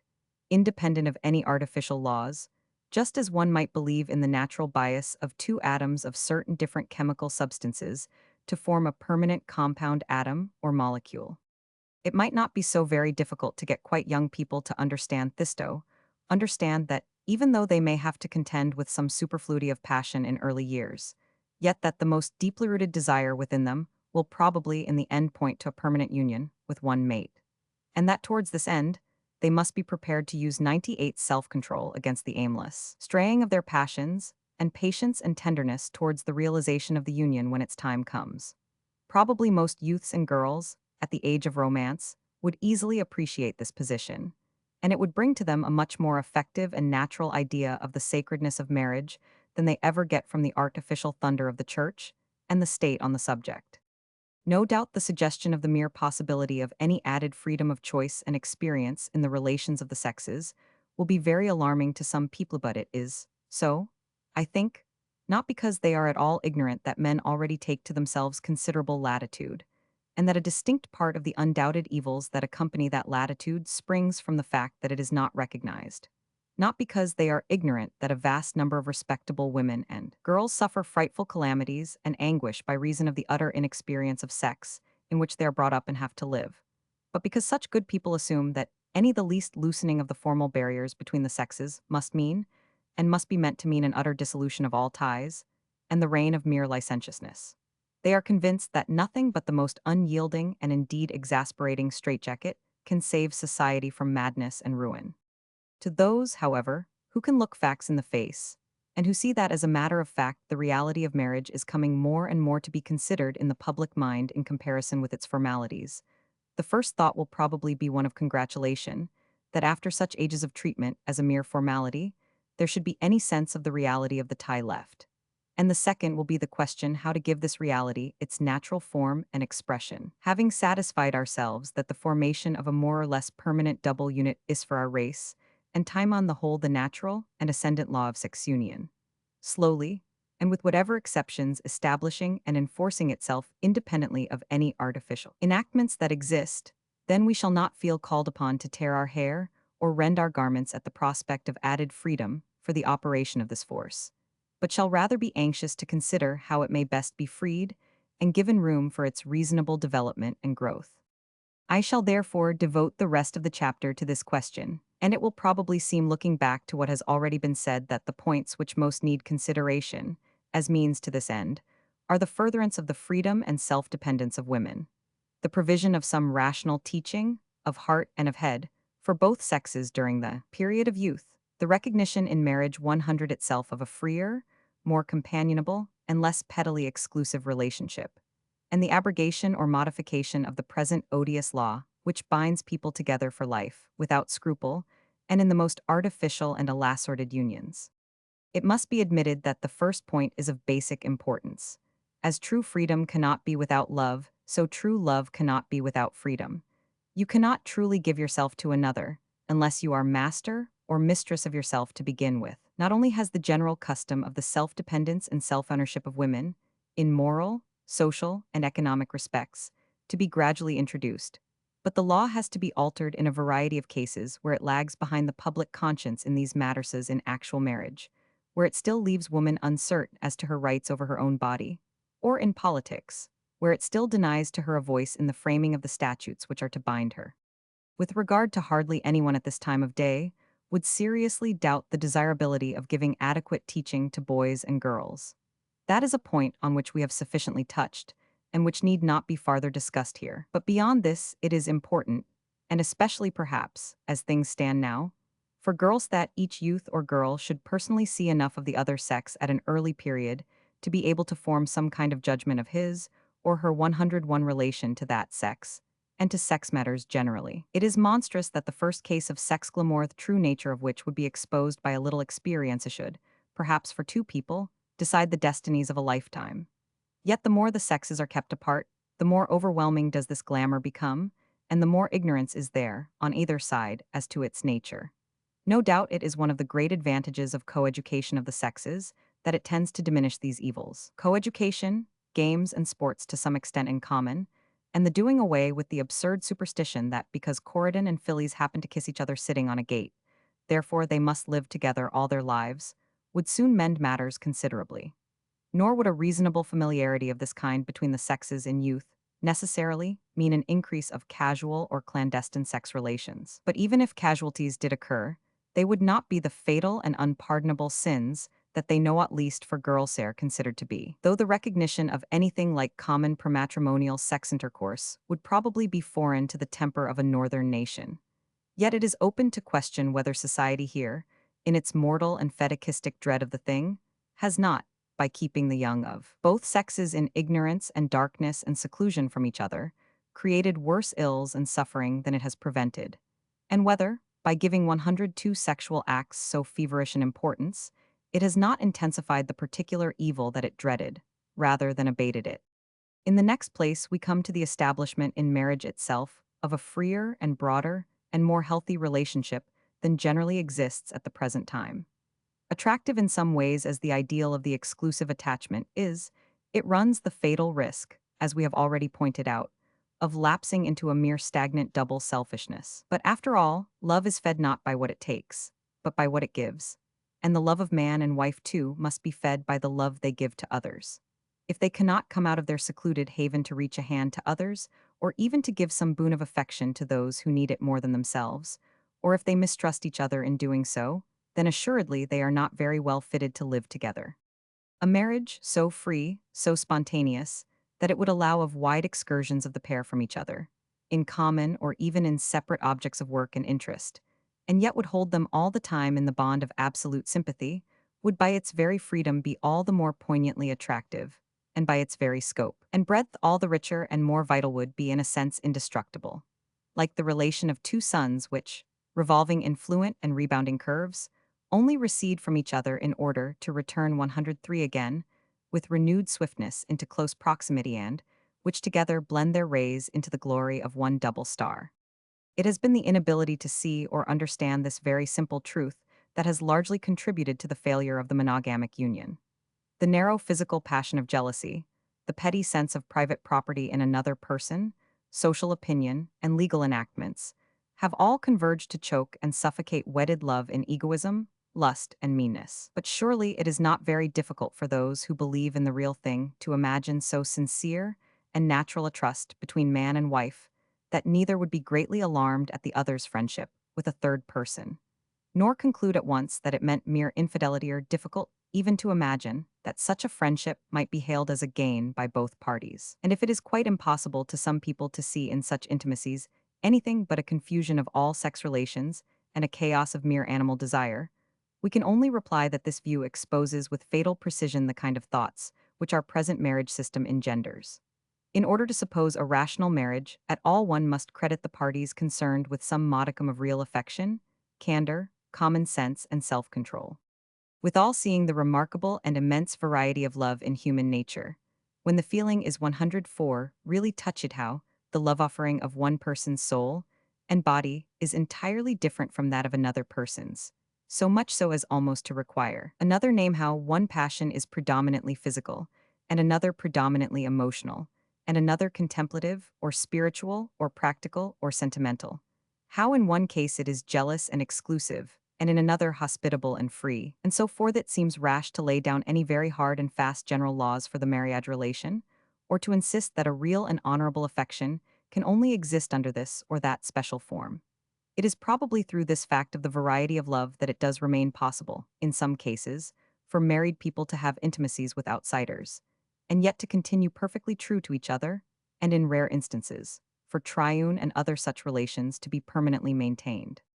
We now come to the last consideration, namely the modification of the present law of marriage. It is pretty clear that people will not much longer consent to pledge themselves irrevocably for life as at present,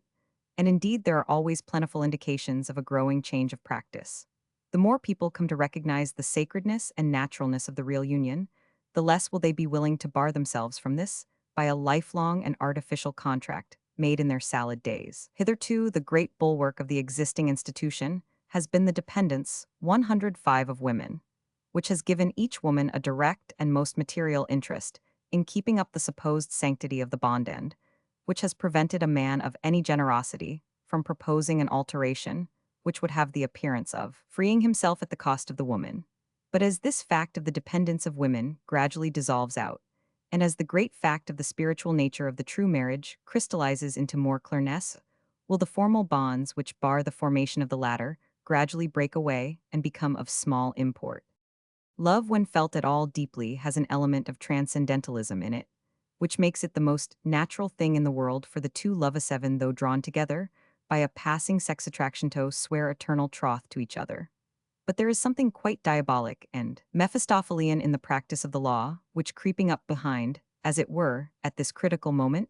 and overhearing the two pledging themselves, claps its book together with a triumphant bang, and exclaims, "There now you are married and done for the rest of your natural lives."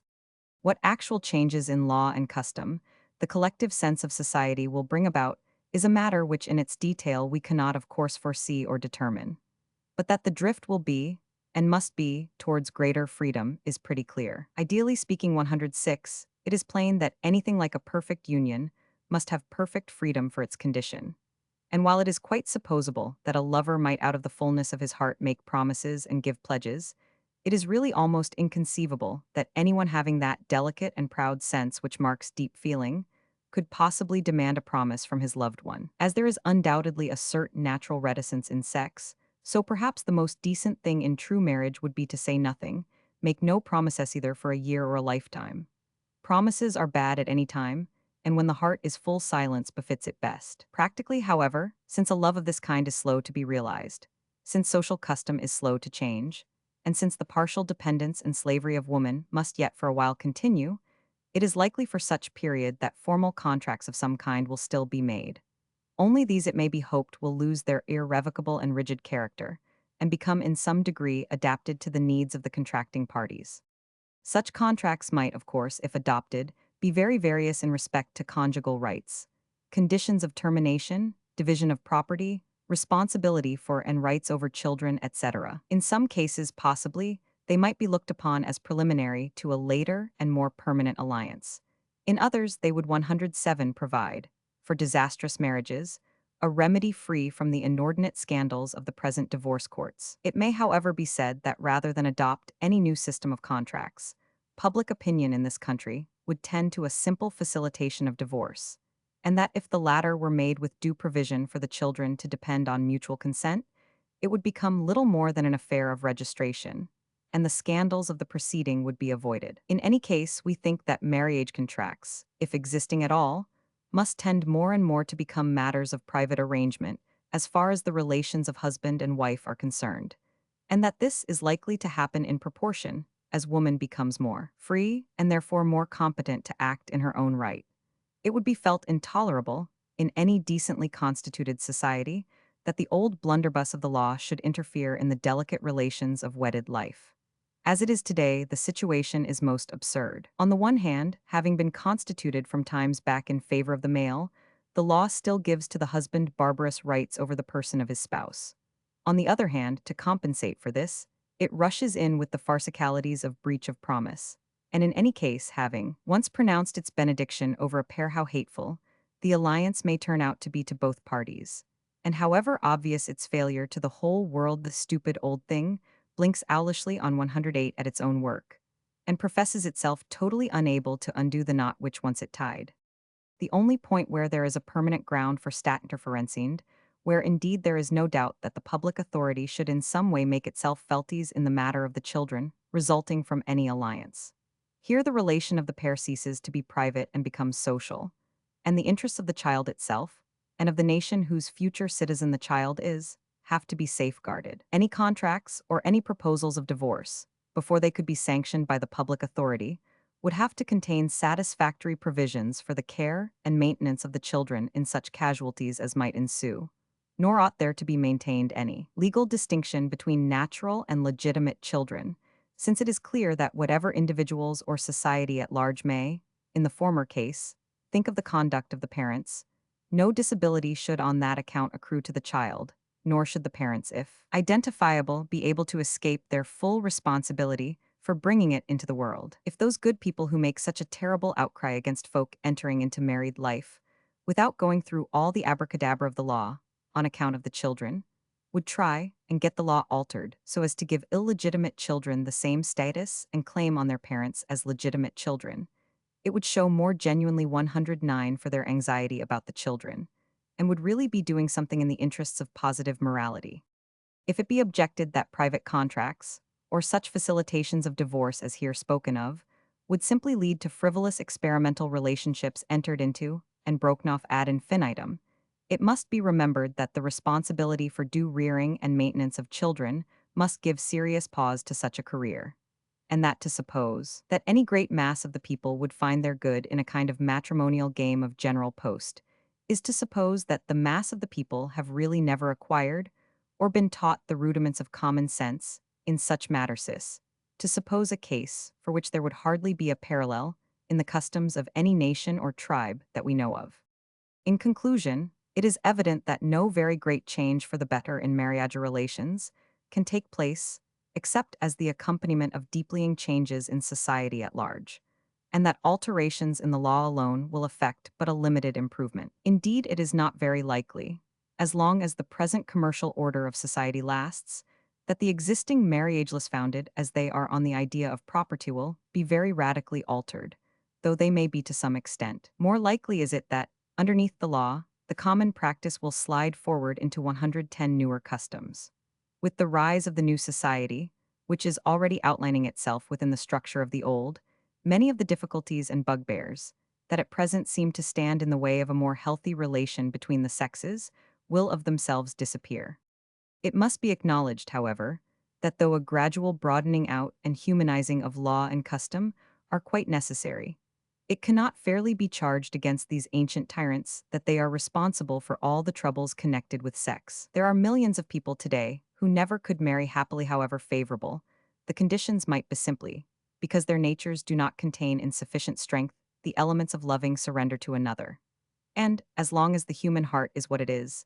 there will be natural tragedies arising from the willingness or unwillingness of one person to release another when the former finds that his or her love is not returned. While it is quite necessary that these natural tragedies should not be complicated and multiplied by needless legal interference complicated into the numberless artificial 111 tragedies, which are so exasperating when represented on the stage or in romance, and so saddening when witnessed in real life still, we may acknowledge that, short of the millennium, they will always be with us, and that no institution of marriage alone, or absence of institution, will rid us of them. That entire and unswerving refusal to cage another person, or to accept an affection not perfectly free and spontaneous, which will, we are fain to think, be always more and more the mark of human love, must inevitably bring its own price of mortal suffering with it. Yet the love so gained, whether in the individual or in society, will be found in the end to be worth the pangand as far beyond. The other love, as is the wild bird of paradise that comes to feed out of our hands, unbidden more lovely than the prisoner we shut with draggled wings behind the bars. Love is doubtless the last and most difficult lesson that humanity has to learn. In a sense, it underlies all the others. Perhaps the time has come for the modern nations when, ceasing to be children, they may even try to learn it. The free society, taking, finally, a somewhat wider outlook over the whole subject of the most intimate human relations than was feasible in the foregoing chapters, we may make a few general remarks. One of the great difficulties in the way of arriving at any general understanding on questions of sex and, one, which we have already had occasion to notice the extraordinary diversity of feeling and temperament which exists in these matters. Needless to say, this is increased by the reserve, natural or artificial, which so seldom allows people to express their sentiments quite freely.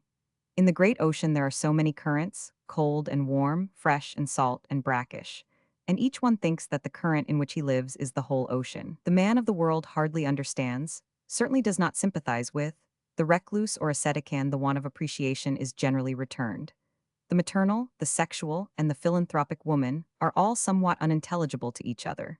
The average male and the average female approach the great passion from totally different sides and are continually at 113 odds over it. And again, both of these great sections of humanity fail entirely to understand that other and well-marked class of persons whose love attraction is inborn towards their own sex, and indeed hardly recognize the existence of such a class, although as a matter of fact it is a large and important one in every community. In fact, all these differences have hitherto been so little the subject of impartial study that we are still amazingly in the dark about them. When we look back to history and the various customs of the world in different races and tribes, and at different periods of time, we seem to see these natural divergencies of human temperament reflected in the extraordinary diversity of practices that have obtained and been recognized. We see that, in some cases, the worship of sex took its place beside the worship of the gods. And what appears equally strange at that, the orgiastic rites and saturnalia of the early world were intimately connected with religious feeling.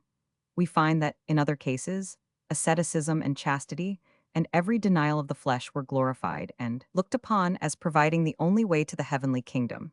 We discover that marriage has been instituted and defined and sanctioned in endless forms, each looked upon as the only moral and possible form in its own time and country, and that the position of women under these different conditions has varied in the most remarkable way that, in some of 114, the primitive societies where group marriages of one kind or another prevailed, their dignity and influence were of the highest, that under some forms of monogamy, as among the Nagas of Bengal, women have been abjectly degraded, while under other forms, as in ancient Egypt and the later Roman Empire, they have been treated with respect and so forth. We cannot fail, I say, to recognize the enormous diversity of practice which has existed over the world in this matter of the relations of the sexes. Nor, I may add, can we venture, if we possess any sense of humanitito, put our finger down finally on any one custom or institution, and say, here alone is the right way. On the contrary, it seems to me probable that, broadly speaking, a really free society will accept and make use of all that has gone before. If, as we have suggested, historical forms and customs are the indication of tendencies and instincts which still exist among us, then the question is, not the extinction of these tendencies, but the finding of the right place and really rational expression for them.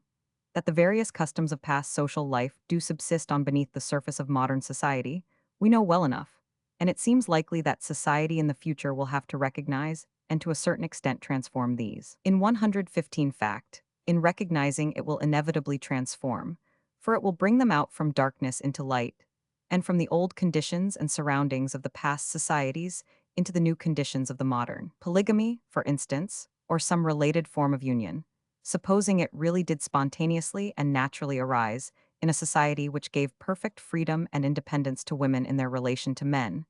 would be completely different in character from the old world polygamy, and would cease to act as a degrading influence on women, since it would be the spontaneous expression of their attachment to each other and to a common husband. Monogamy, under similar circumstances, would lose its narrowness and stuffiness, and the life of the hetera, that is of the woman who chooses to be the companion of more than one man, might not be without dignity, honor, and sincere attachment. Again, it is easy to see, if the sense of cleanness in sex ever does come in, if the physical body ever becomes clean, which it certainly is not nowadays, clean and beautiful and accepted, within and without, and this, of course, it can only be through a totally changed method of life, through pure and clean food, nakedness to a large extent, and a kind of saturation with the free air and light of heaven. And if the mental and moral relation ever becomes clean, which can only be with the freedom of woman and the sincerity of 116 man, and so forth. It is easy to see how entirely all this would alter our criticism of the various sex relations and our estimate of their place and fitness. In the wild and even bacchanalian festivals of all the earlier nations, there was an element of naturesque mysticism which has become lost in modern times, or quite unclean and depraved. Yet we cannot but see that this element is a vital and deeplying one in humanity, and in some form or other will probably reassert itself. On the other hand, in the monkish and other ascetic movements of Christian or pre-Christian times, with their efforts towards a proud ascendancy over the body, there was commonly sneered at, though it may be in the modern West an equally vital and important truth, which will have to be rehabilitated. The practices of former races and times, however anomalous they may sometimes appear to us, were after all in the main the expression of needs and desires which had their place in human nature, and which still for the most part have their place there, even though overlaid and suppressed beneath existing convention. And who knows, in all the stifled longings of thousands and thousands of hearts, how the great broad soul of humanity which reaches to and accepts all times and races still ever asserting herself and swelling against the petty bonds of this or that age. The nearer society comes to its freedom and majority, the 117 more lovingly will it embrace this great soul within it,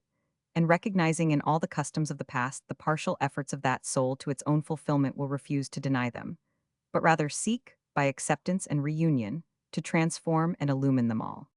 Possibly, to some, these remarks will only suggest a return to general confusion and promiscuity, and of course to such people they will seem inconsistent with what has been said before on the subject of the real marriage and the tendency of human beings, as society evolves, to seek more and more sincerely a lifelong union with their chosen mate. But no one who thinks twice about the matter could well make this mistake. For the latter tendency, that namely from confusion to distinction, is in reality the tendency of all evolution, and cannot be set aside. It is in the very nature of love that as it realizes its own aim, it should rivet always more and more towards a durable and distinct relationship, nor rest till the permanent mate and equal is found. As human beings progress, their relations to each other must become much more definite and distinct, instead of less zoned. There is no likelihood of society in its onward march lapsing backward, so to speak, to formlessness again. But it is just the advantage of this onward movement towards definiteness that it allows in the evolution of all organic life off more and more differentiation as the life rises higher in the scale of existence. 118. If society should at any future time recognize as, we think likely it will daw the variety of needs of the human heart and of human beings. It will not therefore confuse them, but will see that these different needs indicate different functions, all of which may have their place and purpose. If it has the good sense to tolerate a nature festival now and then, and a certain amount of animalism let loose, it will not be so foolish as to be unable to distinguish this from the deep delight and happiness of a permanent spiritual mating.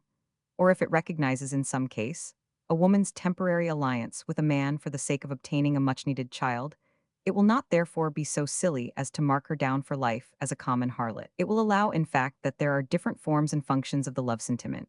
And while really believing that a lifelong comradeship, possibly with little of the sexual in it, is the most satisfying form, we'll see that a cast-iron marriage custom which, as today, expects two people either to live eternally in the same house and sit on opposite sides of the same table,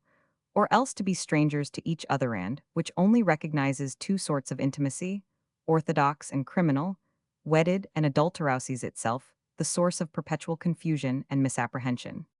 No doubt the freedom of society in this sense, and the possibility of a human life which shall be the fluid and ever-responsive embodiment of true love in all 119, its variety of manifestation, goes with the freedom of society in the economic sense. When mankind has solved the industrial problem so far that the products of our huge mechanical forces have become a common heritage, and no man or woman is the property slave of another, then some of the causes which compel prostitution, property marriage, and other perversions of affection will have disappeared. And in such economically free society, human unions may at last take place according to their own inner and true laws. Hitherto, we have hardly thought whether there were any inner laws or not. Our thoughts have been fixed on the outer. And the science of love, if it may so be called, has been strangely neglected. Yet if, putting aside for a moment all convention and custom, one will look quietly within himself, he will perceive that there are most distinct and inviolable inner forces, binding him by different ties to different people, and with different and inevitable results according to the quality and the nature of the affection bestowed that, there is in fact in that world of the heart a kind of cosmical harmony and variety, and an order almost astronomical. This is noticeably true of what may be called the planetary law of distances in the relation of people to one another. For of some of the circle of one's acquaintance it may be said that one loves them cordially at 100 miles distance, of others that they 120 are dear friends at a mile, while others again are indispensable far nearer than that. If by any chance the friend whose planetary distance is a mile is forced into closer quarters, the only result is a violent development of repulsion and centrifugal force, by which probably he is carried even beyond his normal distance, till such time as he settles down into his right place. While on the other hand, if we are separated for a season from one who by right is very near and who we know belongs to us, we can bide our time, knowing that the forces of return will increase with the separation. How marked and definite these personal distances are may be gathered from considering how largely the art of life consists in finding and keeping them, and how much trouble arises from their confusion, and from the way in which we often only find them out after much blundering and suffering and mutual recrimination. So marked indeed are these and other such laws that they sometimes suggest that there really is a cosmic world of souls, to which we all belong, a world of souls, whose relations are eternal and clear-eyed find,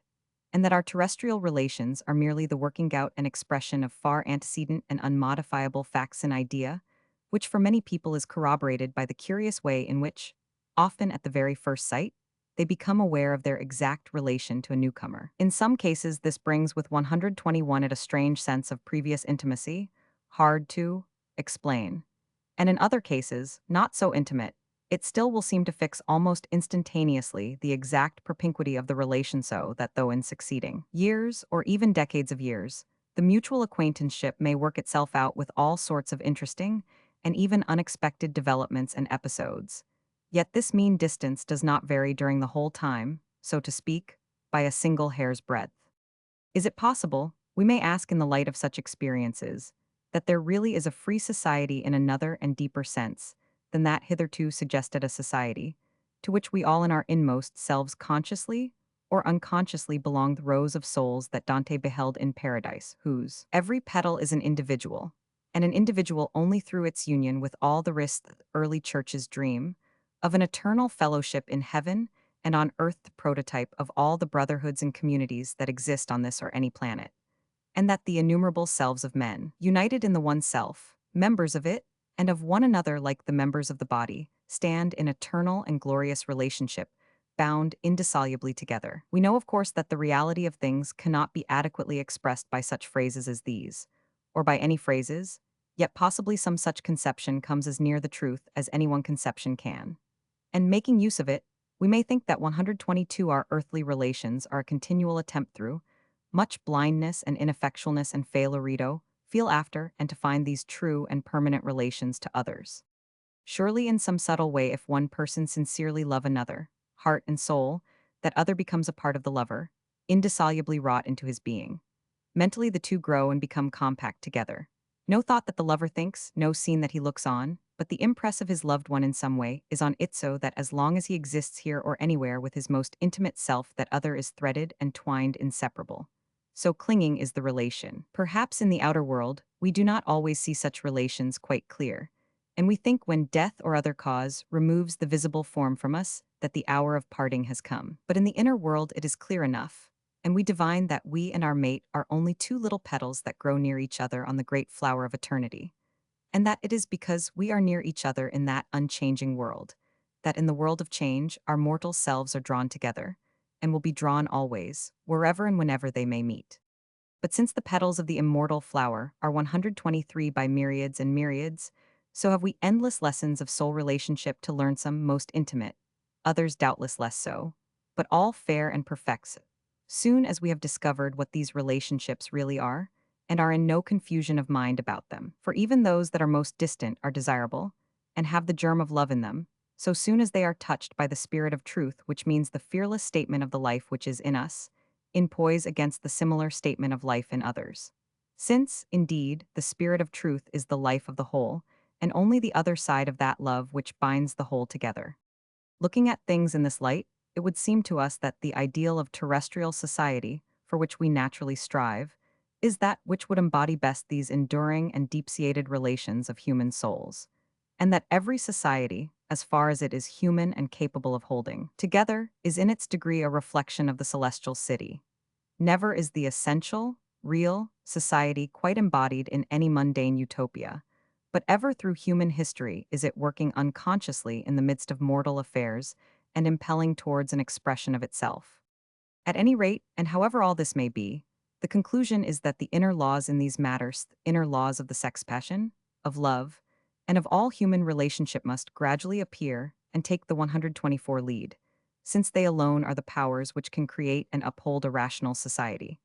and that the outer law, since they are dead and lifeless things, must inevitably disappear. Real love is only possible in the freedom of society, and freedom is only possible when love is a reality. The subjection of sex relations to legal conventions is an intolerable bondage. But of course it is a bondage inescapable as long as people are slaves to a merely physical desire. The two slaveries in fact form a sort of natural counterpoise, the one to the other. When love becomes sufficient of a reality to hold the sex passion as its powerful yet willing servant, the absurdity of law will be at an end. Surely it is not too much to suppose that a reasonable society will be capable of seeing these and other such things, that it will neither on the one hand submit to a castern system, depriving it of all grace and freedom of movement, nor on the other hand be in danger of falling into swamps of promiscuity, but that it will have the sense to recognize and establish the innumerable and delicate distinctions of relation which build up the fabric of a complex social organism. It will understand perhaps that sincere love is, as we have said, a real fact and its own justification, and that however various or anomalous or unusual may be the circumstances and combinations under which it appears, it demands and has to be treated by society with the utmost respect and reverencias, a 125 law unto itself, probably the deepest and most intimate law of human life, which only in the most exceptional cases, if at all, may public institutions venture to interfere with. In all these matters it is surprising today what children we are, how we take the innumerable flowers and try to snip and shape all their petals and leaves to one sorry pattern, or how with a kind of grossness we snatch at and destroy in a few moments the bloom and beauty which are rightfully undying. Perhaps it will only be for a society more fully grown than ours to understand the wealth and variety of affectional possibilities which it has within itself, and the full enchantment of the many relations in which the romance of love by a tender discrimination and aesthetic continence is preserved for years and decades of years in, as it were, a state of ever-growing perfection. Some remarks on the early star and sex worships. There seems to be a certain propriety in the fact that two of the oldest and most universal cults have been the worship of the stars on the one hand, and of the emblems of sex on the other. The stars, the most abstract, distant, and universal of phenomena, symbols of changeless law and infinitude, before which human will and passion sink into death and nothingness, and sex, the very focus of passion and desire, the burning point of the will to live. Between these two poles, the human mind has swayed since the eldest time. With these earlier worships, too, the later religions have mingled in inextricable, but not meaningless entanglement. The Passover, the greatest feast of the Jews, borrowed from the Egyptians, handed down to become the supreme festival of Christianity, and finally blending in the north of Europe with the worship of the Norse goddess Easter, is, as is well known, closely connected with the celebration of the spring equinox 130 and of the passing over of the sun from south to north of the equator Roman 1e, from his winter depression to his summer dominion. The sun, at the moment of passing the equinoctial point, stood 3,000 years ago in the zodiacal constellation of the Ram or Helem. The lamb, therefore, became the symbol of the young triumphant God. The Israelites, Exodus 12, were to smear their doorways, symbol of the passage from darkness to light, with the blood of the lamb, in remembrance of the conflict of their God with the powers of darkness, the Egyptians. At an earlier date, owing to the precession of the equinoxest sun, at the spring passage stood in the constellation of the bull. So, in the older worships of Egypt and of Persia and of India, it was the bull that was sacred and the symbol of the god. Moses is said to have abolished the worship of the calf and to have consecrated the lamb at the Passover, and this appears to be a rude record of the fact that the astronomical changes were accompanied or followed by priestly changes of ceremonial. Certainly, it is curious that in later Egyptian times, the bull-headed god was deposed in favor of the ram-headed god Ammon, and that Christianity adopted the lamb for the symbol of its savior. Similarly, the Virgin Mary with the Holy Child in her arms can be traced by linear descent from the early Christian church at Alexandria up through the later Egyptian times to Isis with the infant Horus, and thence to the 131 constellation Virgo shining in the sky. In the representation of the zodiac in the Temple of Dendera, in Egypt, the figure of Virgo is annotated by a smaller figure of Isis with Horus in her arms. And the Roman Church fixed the celebration of Mary's Assumption into glory at the very date 15th August of the said constellation's disappearance from sight in the blaze of the solar rays, and her birth on the date 8th sept of the same constellation's reappearance. The history of Israel reveals a long series of avowedly sexual and solar worships, carried on alongside with that of Jehovah worships of Baal, Ashtaroth, Nehushtan, the host of heaven, etc. And if we are to credit the sacred record, Moses himself introduced the notoriously sexual tree and serpent worship, Numbers 21 and 2 Kings 18, while Solomon, not without dramatic propriety, borrowed from the Phoenicians the two phallic pillars surmounted by pomegranate wreaths, called Jachin and Boaz, and placed them in front of his temple, 1 Kings 7. The cross itself identical as a symbol with the phallus of the Greeks and the lingam of the East, the fleur de lis, which has the same signification, and the crux ansata, borrowed by the early Christians from Egypt and indicating the union of male and female, are woven and worked into the priestly vestments, 132, and altar cloths of Christianity, just as the astronomical symbols are woven and worked into its calendar, and both sets of symbols, astronomical and sexual, into the very construction of our churches and cathedrals. Jesus himself, so entangled is the worship of this greatest man with the earlier cultus, purported to have been born like the other sun gods, Bacchus, Apollo, Osiris, on the 25th day of December, the day of the sun's rebirth 1e, the first day, which obviously lengthens after the 21st of December, day of the doubting apostle Thomas, and to have died upon an instrument which, as already hinted, was ages before and all over the world held in reverence as a sexual symbol. I have only touched the fringe of this great subject. The more it is examined into, the more remarkable is the mass of corroborative matter belonging to it. The conclusion towards which one seems to be impelled is that these two great primitive ideas, sexual and astronomical, are likely to remain the poles of human emotion in the future, even as they have been in the past. Some cynic has said that the two great ruling forces of mankind are obscenity and superstition. Put in a less paradoxical form, as that the two ruling forces are sex and the belief in the unseen, the saying 133 may perhaps be accepted. To call the two love and faith, as Dr. Buck does in his excellent book on man's moral nature, is perhaps to run the risk of becoming too abstract and spiritual. Roughly speaking, we may say that the worship of sex and life characterized the pagan races of Europe and Asia Minor anterior to Christianity, while the worship of death and the unseen has characterized Christianity. It remains for the modern nations to accept both life and death, both the Greek and the Hebrew elements, and all that these general terms denote, in a spirit of the fullest friendliness and sanity and fearlessness. A curious part of all the old religions, pagan or Christian, and this connects itself with the above-eyes asceticism, that occasional instinct of voluntary and determined, despite to the body and its senses. Even in the wildest races, rejoicing before all things in the consciousness of life, we find festivals of fierce endurance and torments willingly undergone with a kind of savage glee. And during the Christian centurist monks, mystics, and world-spitting puritans, this instinct was sometimes exalted into the very first place of honor. I suppose it will have to be recognized whatever absurd aberrations the tendency may have been liable to that, it is a basic thing in human 134 nature, and as ineradicable in its way as the other equally necessary instinct towards pleasure. To put it in another way, perhaps the ordinary hedonism makes a mistake in failing to recognize the joy of ascendancy, and if it is not a bold to say so, the pleasure which lies in the denial of pleasure. In order to enjoy life, one must be a master of life, for to be a slave to its inconsistencies can only mean torment, and in order to enjoy the senses, one must be master of them. To dominate the actual world, you must, like Archimedes, base your fulcrum somewhere beyond.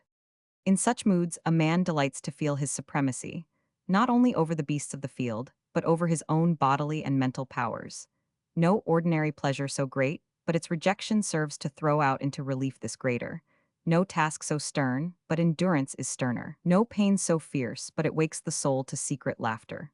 If there is something narrow in the creed of the ascetic on its negative side, that of denial alone cannot, but feel that on its positive side, the establishment of authority and kingship, it has a real and vital meaning.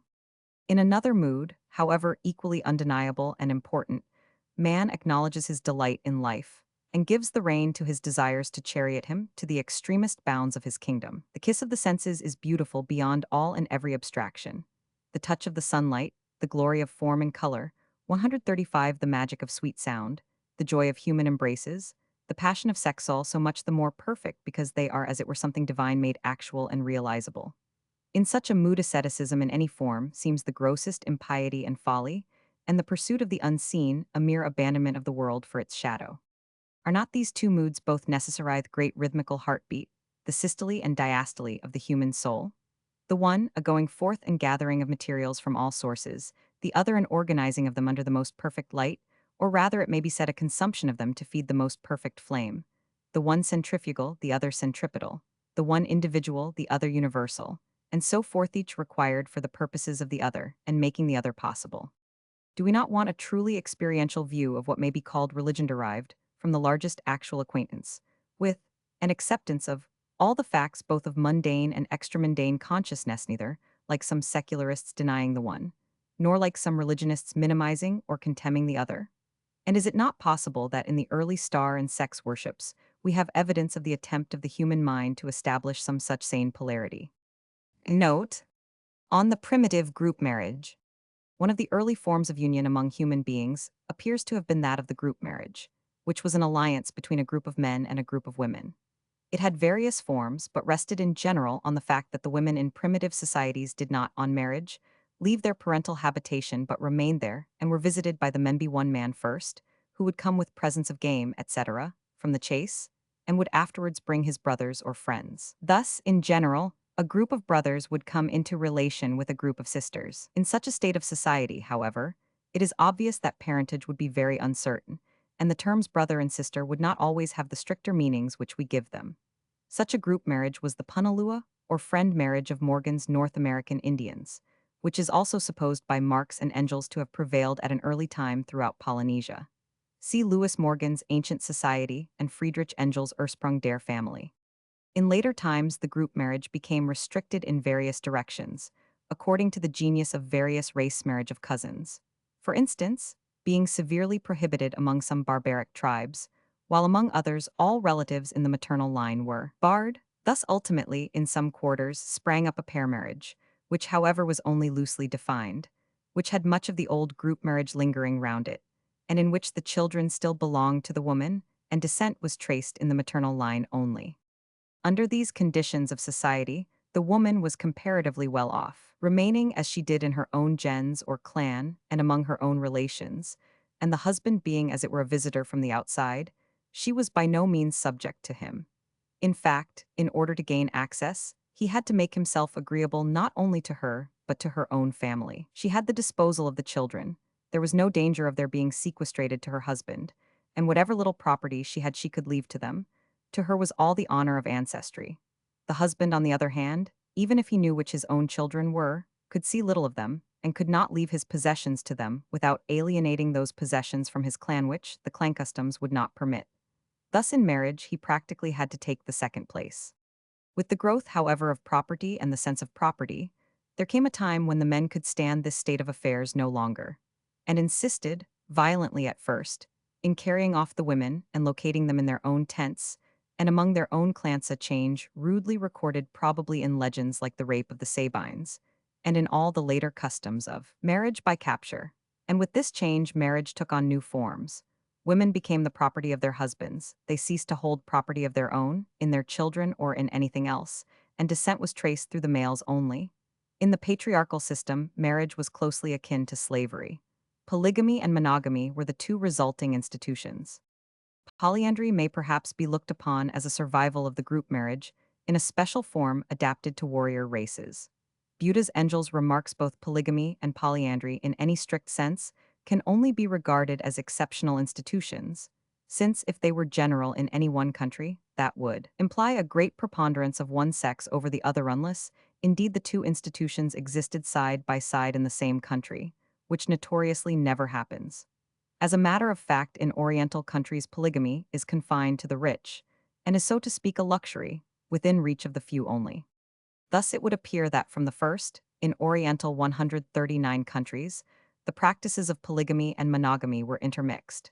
In Greece and Rome, polygamy ceased to be recognized as an institution, though concubinage in one form or another remained. The monogamic marriage became the legal institution, and the woman was handed over to the man as his chattel, was bought symbolically with his money in the marriage ceremony, and had at first no more rights of her own than a chattel. In the later times, however, of the Roman Empire, with the institution of the dowry and the power granted to women of holding property, together with the great facilities of divorce allowed, the position of the Roman matron became much improved. And in modern European countries, the monogamic institution seems to have passed, or be passing through somewhat the same stages as in ancient Greece or Rome. On jealousy,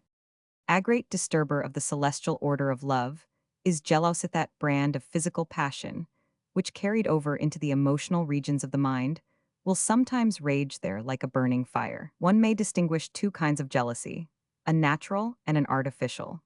The first arises perhaps from the real uniqueness of the relationship between two persons at any rate, as it appears to one of Themen the endeavor to stamp this uniqueness on the whole relationship, sexual and moral, especially on the sexual relationship. This kind of jealousy seems in a sense natural and normal, at any rate for a period.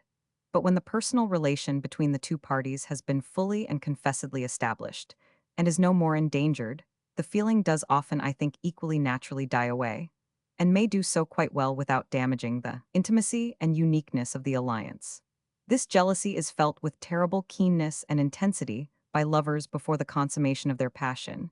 and perhaps for a year or two afterwards, though it may be protracted rather indefinitely in the case where the alliance, on one side at any rate, is not quite satisfactory. The other kind of jealousy rests on the sense of property, and is the kind that is often felt by the average husband and wife long after honeymooning days, the husband not because of his especial devotion to his partner,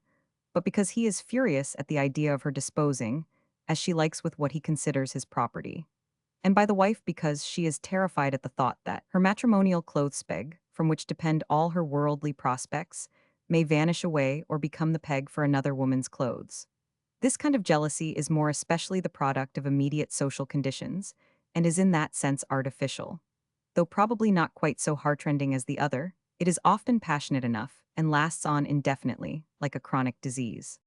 In early times, with the more communistic feeling of primitive societies, and with customs like group marriage which allowed some latitude in sex relation, jealousy, though strong, was not probably a very great force. But with the growth of individualism in life and in love, with the rise of the sense of property under civilization, and the accentuation of every personal feeling in what may be called the cellular state of society, the passion became one of fearful and convulsive power and fury,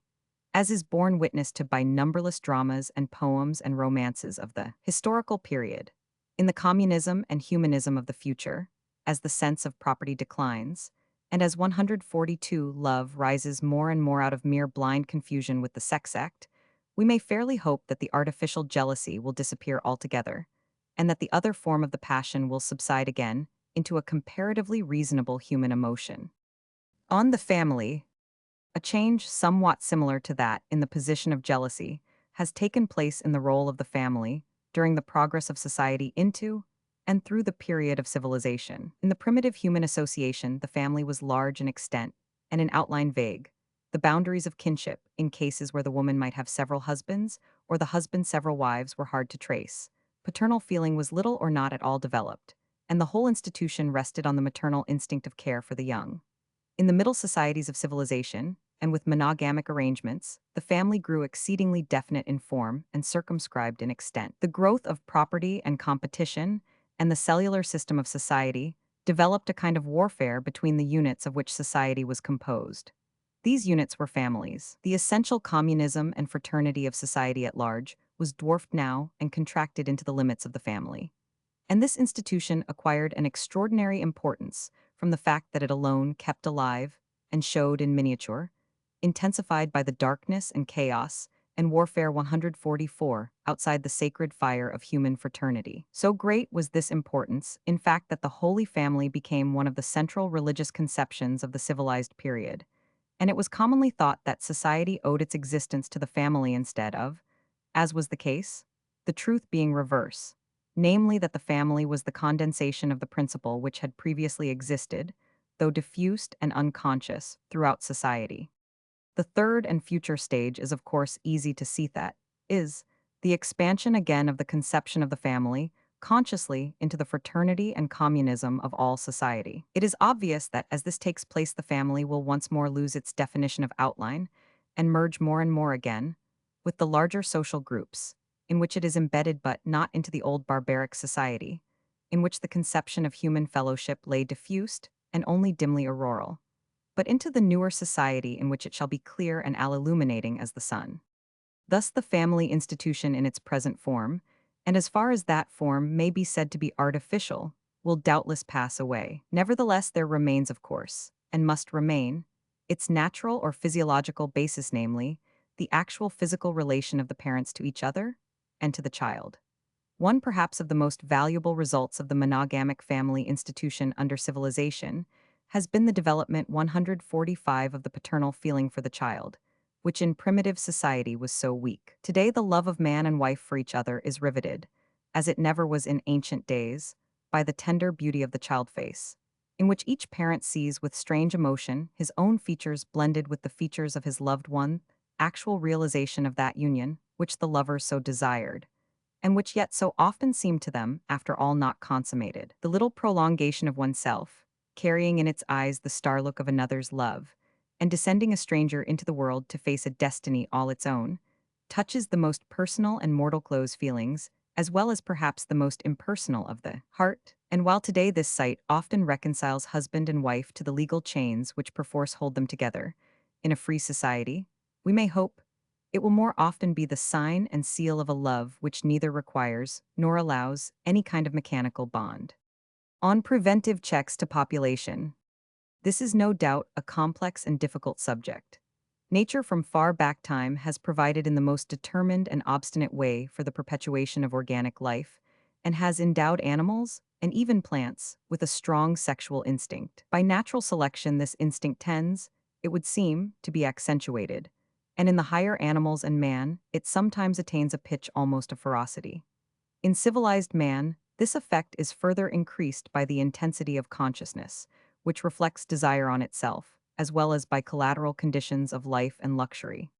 In the animal and plant world generally, and up to the realm of man, nature appears to be perfectly lavish in the matter, and careless of the waste of seed and of life that may ensue, provided her object of race propagation is attained. And naturally, when the time arrives that man, objecting to this waste, faces up to the problem, he finds it no easy one to solve. And not only man the male objects to lower nature's method of producing superfluous individuals, only to kill them off again in the struggle for existence. 147, but woman objects to being a mere machine for perpetual reproduction. There are only two ways commonly proposed of meeting the difficulty: